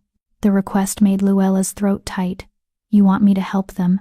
I want you to use your experience to prevent others from suffering the way you did." "If you're willing." "Of course I'm willing. When do we start?" "After the gathering. I didn't want to overwhelm you with too much at once." He squeezed her hand. "But Luella, I'm so proud of you. You've taken everything terrible that happened to you and transformed it into strength. That's what makes you an exceptional Luna." The regional gathering was held in a massive lodge on neutral territory, large enough to accommodate 200 wolves from a dozen different packs. When Luella and Teodoro entered, conversation didn't stop exactly, but it definitely quieted. Every alpha in the room turned to look at them, to look at her. Luella lifted her chin and met their stares head-on. She was Luna of Shadowpine. She belonged here. "Alpha Wagner." The greeting came from a tall woman with silver-streaked hair and the bearing of someone used to command. "And this must be your Luna." I'm Alpha Annette Matthews of Riverbend Pack. I've heard interesting things about you, young lady. All terrible, I'm sure, Luella said with a small smile. Annette laughed, a genuine sound that eased some of the tension. Actually, I heard you stood up to Gideon Martin and made him look like a fool. That alone makes you interesting. The fact that you shifted for the first time at 23 and still managed Luna markings makes you remarkable. You're too kind. I'm not kind. I'm honest. There's a difference. Annette's sharp eyes assessed her. You and I should talk later. I have some questions about this Omega Rehabilitation Initiative I hear Shadowpine is planning. Before Luella could respond, another Alpha approached this one male, probably in his 50s, with a scar across his face and cold eyes that reminded her uncomfortably of Gideon. So this is the famous Barren Omega, he said. The one who convinced an Alpha to mate her despite being worthless. Impressive deception. The insult hung in the air like smoke. Teodoro's hand tightened on Luella's waist, and through the bond, she felt his wolf rising. But she also felt his restraint, his willingness to let her handle this herself. I'm Luna Luella Martin of Shadowpine Pack, she said calmly. And you are? Alpha Tom Ward of Ironwood. I knew Gideon Martin for 20 years. Good man, good leader. Shame what you did to him. Shame what I did? Luella's voice stayed level despite her anger. I didn't falsify medical records. I didn't abuse Omegas. I didn't sell pack members to pay gambling debts. All I did was survive and tell the truth. If that destroyed Gideon's reputation, perhaps he shouldn't have built it on lies. Tom's expression darkened. Watch your tone, Omega. You might be wearing a Luna's title, but we all know what you really are. She's my mate. Teodoro's voice dropped into that Alpha register that made every wolf in the room straighten. She's Luna of Shadowpine, second only to me in authority. And if you disrespect her again, Alpha Ward, I will challenge you to formal combat, and I will end you. Do you understand me? The threat was unmistakable. Tom paled slightly but held his ground. This is neutral territory. You can't challenge me here. No, but I can challenge you the moment we leave. And I will, unless you apologize to my mate. Now. The silence that followed was absolute. Every Alpha in the room was watching, judging, waiting to see how this would play out. Tom looked at Luella, his expression resentful but resigned. My apologies, Luna Martin. I spoke out of turn. It wasn't sincere, but it was an apology.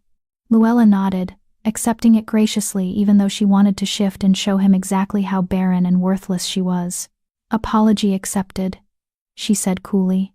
Tom walked away quickly, and the tension in the room eased. But Luella noticed several other Alphas watching her with new interest, some approving, some calculating. Well handled, Annette said quietly, reappearing at her elbow. Tom's been Gideon's friend for years. He's taking the investigation personally. But you held your ground without losing your temper. That's the mark of a good Luna. I wanted to lose my temper, Luella admitted. We all want to lose our tempers. The trick is not doing it. Annette's smile was knowing. Come, let me introduce you to the Alphas who matter, the ones who'll judge you on your merit, rather than your origin. The gathering itself was a mix of boring bureaucracy and tense negotiations. Territorial disputes were mediated, alliances were confirmed or dissolved, and grievances were aired in formal settings that felt more like courtroom proceedings than pack business. But through it all, Luella found herself settling into the role of Luna in ways she hadn't expected. She mediated a dispute between two female wolves over territory boundaries, using logic and empathy to find a compromise both could accept. She discussed educational programs with the Alphas who prioritized learning for young wolves. She even found herself advising a newly mated Alpha couple on how to integrate the female into a pack that didn't trust outsiders. You're a natural at this, Philip said during a break. Watching you work a room is like watching Teodoro. You have the same instinct for reading people and finding common ground. I'm just doing what feels right. That's what makes you good at it. You're not performing, you're genuinely trying to help. He grinned. The other Lunas are impressed. I overheard 3 of them talking about how refreshing it is to have a Luna who actually listens instead of just posturing. The compliment warmed her, but Luella's attention was pulled away by a commotion near the entrance. The guards were preventing someone from entering, and raised voices suggested an argument was escalating. What's happening? Luella asked. Not sure. Stay here. But Luella was already moving toward the disturbance, Teodoro, appearing at her side as they pushed through the crowd. At the entrance stood 3 women, all Omegas by their scent, all thin and frightened and clearly desperate. The guards were trying to turn them away, but one of the women was arguing persistently. Please, we need to speak with Luna Martin of Shadowpine, the woman was saying. We heard she was helping Omegas who were sold by Clearwater. We need her help. Please. I'm Luna Martin, Luella said, stepping forward. Let them in. The guards looked uncertain but stepped aside at Teodoro's nod. The 3 women practically collapsed in relief, and Luella guided them to a quiet corner away from the crowd. What are your names? She asked gently. I'm Shelia Stanton, the leader said. This is Pam Barry and Brooke Knox. We were all sold by Clearwater Pack within the last 3 years. We heard about the investigation, about what you said at the hearing. We hoped maybe you could help us. Help you how? Shelia's eyes filled with tears. We want to go home. Or at least somewhere safe. The packs we were sold to, they're not good places. We're not mates, we're servants. Property. We thought if we could find you, maybe you'd understand. Luella felt something crack in her chest. These women were her. They were what she would have become if Teodoro hadn't bought her. If she'd ended up with someone like Tom Ward who saw Omegas as commodities rather than people. You're safe now, Luella said firmly. All 3 of you. You're under Shadowpine's protection, effective immediately. Luna, Philip started to say, probably worried about the political implications of claiming wolves from other packs. They're under our protection, Luella repeated, looking at Teodoro for confirmation. Through the bond, she felt his immediate agreement. They're under our protection, he confirmed. Any alpha who has a problem with that can take it up with me personally. The 3 women broke down, crying not from despair, but from relief. And Luella held them while they sobbed, knowing exactly how they felt. That overwhelming, terrifying, beautiful sensation of finally being safe. The incident caused ripples through the gathering. 2 of the women had been sold to alphas present at the meeting, and both were furious about losing their property. But when Teodoro offered to reimburse them for their purchase price at current market rates, not the discounted rates they'd paid for, supposedly Barren Omegas both backed down quickly. Money could be replaced. Pride could not. By the end of the gathering, Luella had spoken with 7 more Omegas who'd been sold by Clearwater or other abusive packs. Not all of them wanted to join Shadowpine, some just wanted help finding family, or legal support to break contracts, or medical care to treat injuries from abuse. But they all wanted someone to listen, someone to believe them, someone to care. And Luella listened to every single one. You're going to change werewolf society, Annette told her as the gathering was ending. This Omega Rehabilitation Initiative, it's bigger than you realize. You're challenging centuries of tradition that treats certain wolves as expendable. The conservative alphas are going to hate you for it. Let them hate me, Luella said. As long as I can help even one Omega avoid what I went through, their hatred is worth it. Annette smiled. Spoken like a true Luna. You're going to be a force to be reckoned with, young lady. I look forward to watching you work. The drive home was quiet. Philip drove while Gail dozed in the passenger seat, and Luella rested against Teodoro in the back, exhausted but satisfied. You were amazing today, Teodoro said quietly. The way you handled Tom, the way you claimed those Omegas without hesitation, the way you just led. I've never been prouder. I had a good teacher. No, you didn't. You're a natural. You always were. You just needed the opportunity to prove it. He pressed a kiss to her temple. The pack is lucky to have you as Luna. I'm lucky to have them. Lucky to have you. Luella tilted her head to look at him. 6 months ago, I was being sold at an auction.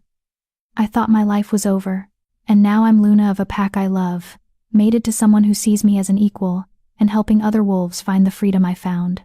It doesn't feel real sometimes. It's real, and it's only the beginning. Through the bond, she felt his absolute certainty. You're going to do incredible things, Luella, things that will change our world for the better, and I'm going to be beside you every step of the way. When they arrived home, the entire pack was waiting not in the great hall, but spread across the lawn in front of the pack house. Guy had clearly organized something. because there were torches lighting the darkness and tables laden with food. "What is this?" Luella asked as she climbed out of the SUV. "A celebration," Joni said, appearing with a warm smile. "Word spread about what you did at the gathering. About the Omegas you protected, the Alphas you stood up to, the alliances you built.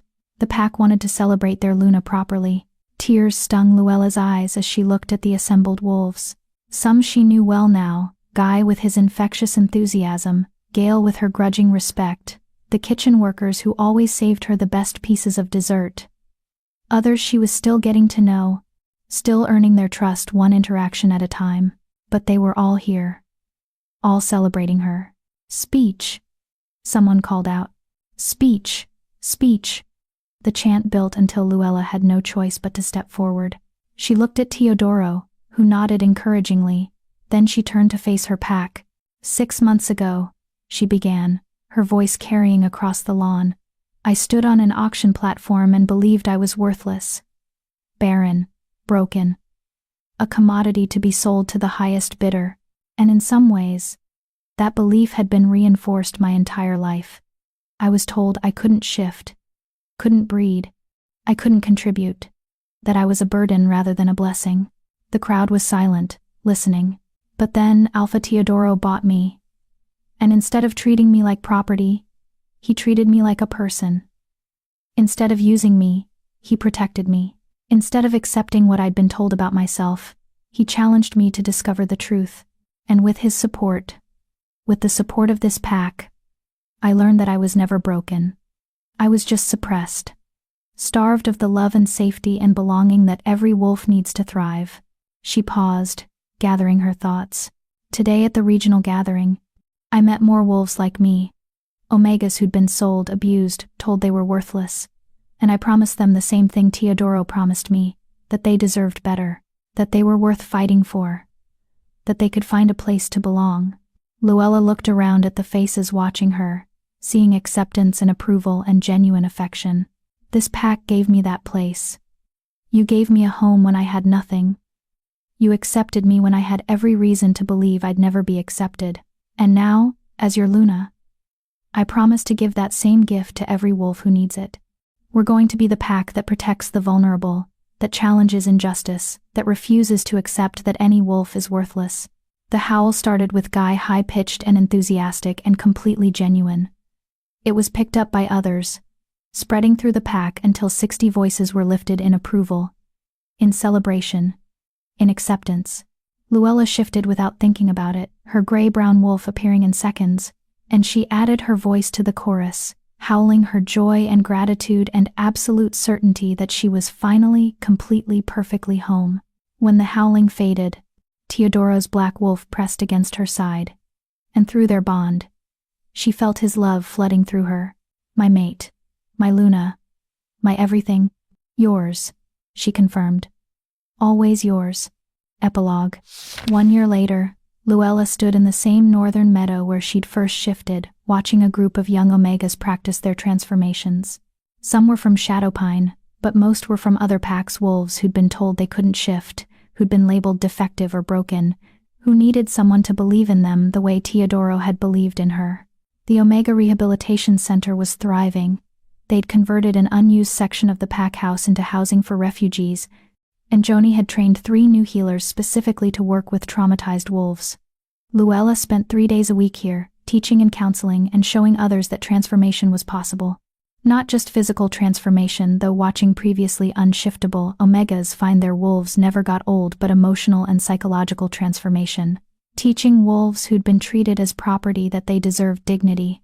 Teaching wolves who'd been called worthless that they had value. Teaching wolves who'd given up hope that better futures were possible.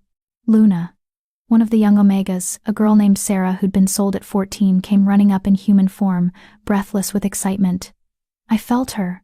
My wolf. She was right there, just beneath the surface. I almost shifted. That's wonderful, Sarah. What stopped you? I got scared. What if I can't shift back? What if I get stuck?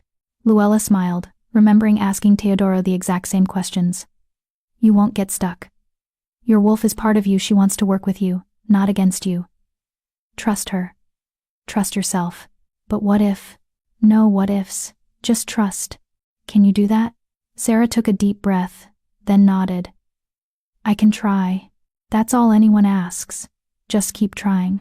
As Sarah ran back to rejoin her group, Luella felt Teodoro's presence before she heard him. The bond between them had only grown stronger over the past year, and she could sense him from across the territory now.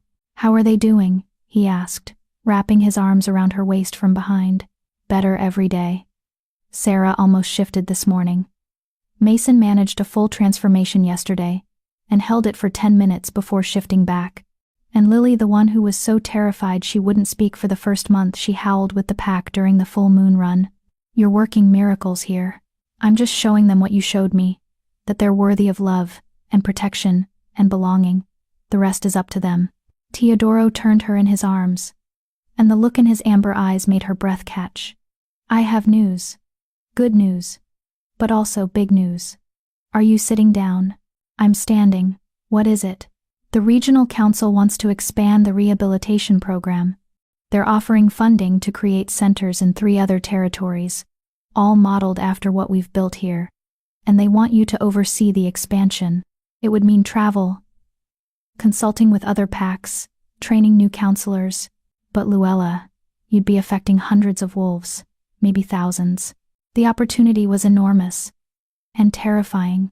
What about being Luna here? My responsibilities to Shadowpine. We'd adjust. Philip can handle more of the day-to-day operations. I'd travel with you when possible. And the pack would understand they're proud of what you're doing. They want to share it with the world. Luella looked back at the group of young Omegas practicing their shifts. At the future she was helping them build. Then she looked at Teodoro. At the mate who'd made all of this possible. Okay, she said. Let's do it. Let's change the world. His smile was brilliant. I love you. I love you too. Even though you keep giving me impossible tasks, they're only impossible until you accomplish them. Then they're just impressive. He pressed a kiss to her forehead. Oh, and one more thing. There's another reason I wanted to find you this morning. What reason? Joni ran some tests yesterday. The ones you asked for. His hand came to rest on her stomach. And through the bond, she felt his overwhelming joy mixed with nervous anticipation. You're pregnant, Luella. We're gonna have a pup. The world tilted. Pregnant. The word that had been used as a weapon against her for so long. The impossibility that had defined her entire life. The dream she'd given up on. Are you sure? She whispered. Joni's sure. 3 different tests, all positive. You're about 6 weeks along. Teodoro's eyes searched hers. How do you feel about that? Luella placed her hand over his, feeling the warmth of his palm against her still flat stomach. Somewhere in there, a tiny life was beginning. A pup who would grow up knowing they were wanted, loved, cherished. A pup who would never doubt their worth or their place in the world. I feel complete, she said through tears. I feel like everything I went through, all the pain and suffering and fear, it was all leading me here. To you, to our pack, to this moment. Teodoro kissed her then, deep and thorough and full of promise. When they broke apart, he rested his forehead against hers. You know what this means, right? He said. What? The Clearwater healers who declared you barren are going to lose their licenses. There's no recovering from being that wrong about something so fundamental. Luella laughed, a bright, joyful sound that scared birds from the nearby trees. Good. Maybe it'll make other healers more careful before they destroy someone's entire life with a false diagnosis. Spoken like a true Luna. Teodoro pulled her close, and she felt his contentment through the bond. We should tell the pack tonight. They'll want to celebrate. Another celebration? Guy's going to run out of cake recipes. Guy will never run out of cake recipes. He's been planning your pregnancy announcement party since the day we mated. He's just been waiting for it to be relevant. They walked back toward the pack house hand in hand, and Luella took a moment to appreciate the journey that had brought her here. From the auction platform where she'd been sold for $3,000, to the Luna who was changing werewolf society 1 Omega at a time. From the barren wolf who couldn't shift, to the mother-to-be who ran with her pack under the full moon. She'd been called worthless, broken, property, but she'd proven them all wrong. She was valued, whole, free. and she was exactly where she was meant to be. Dear viewers, as we reach the end of Luella's journey from souled Omega to powerful Luna, I want to ask you something. If you had been in Luella's position, scared, broken, and offered a chance at something that seemed too good to be true, would you have had the courage to take the leap? Sometimes the hardest choices lead to the most beautiful transformations. If this story moved you, touched your heart, or reminded you that second chances are real, please hit that like button. Your support means the world. What was your favorite moment from Luella's story? Drop it in the comments below. I read every single one. Until next time.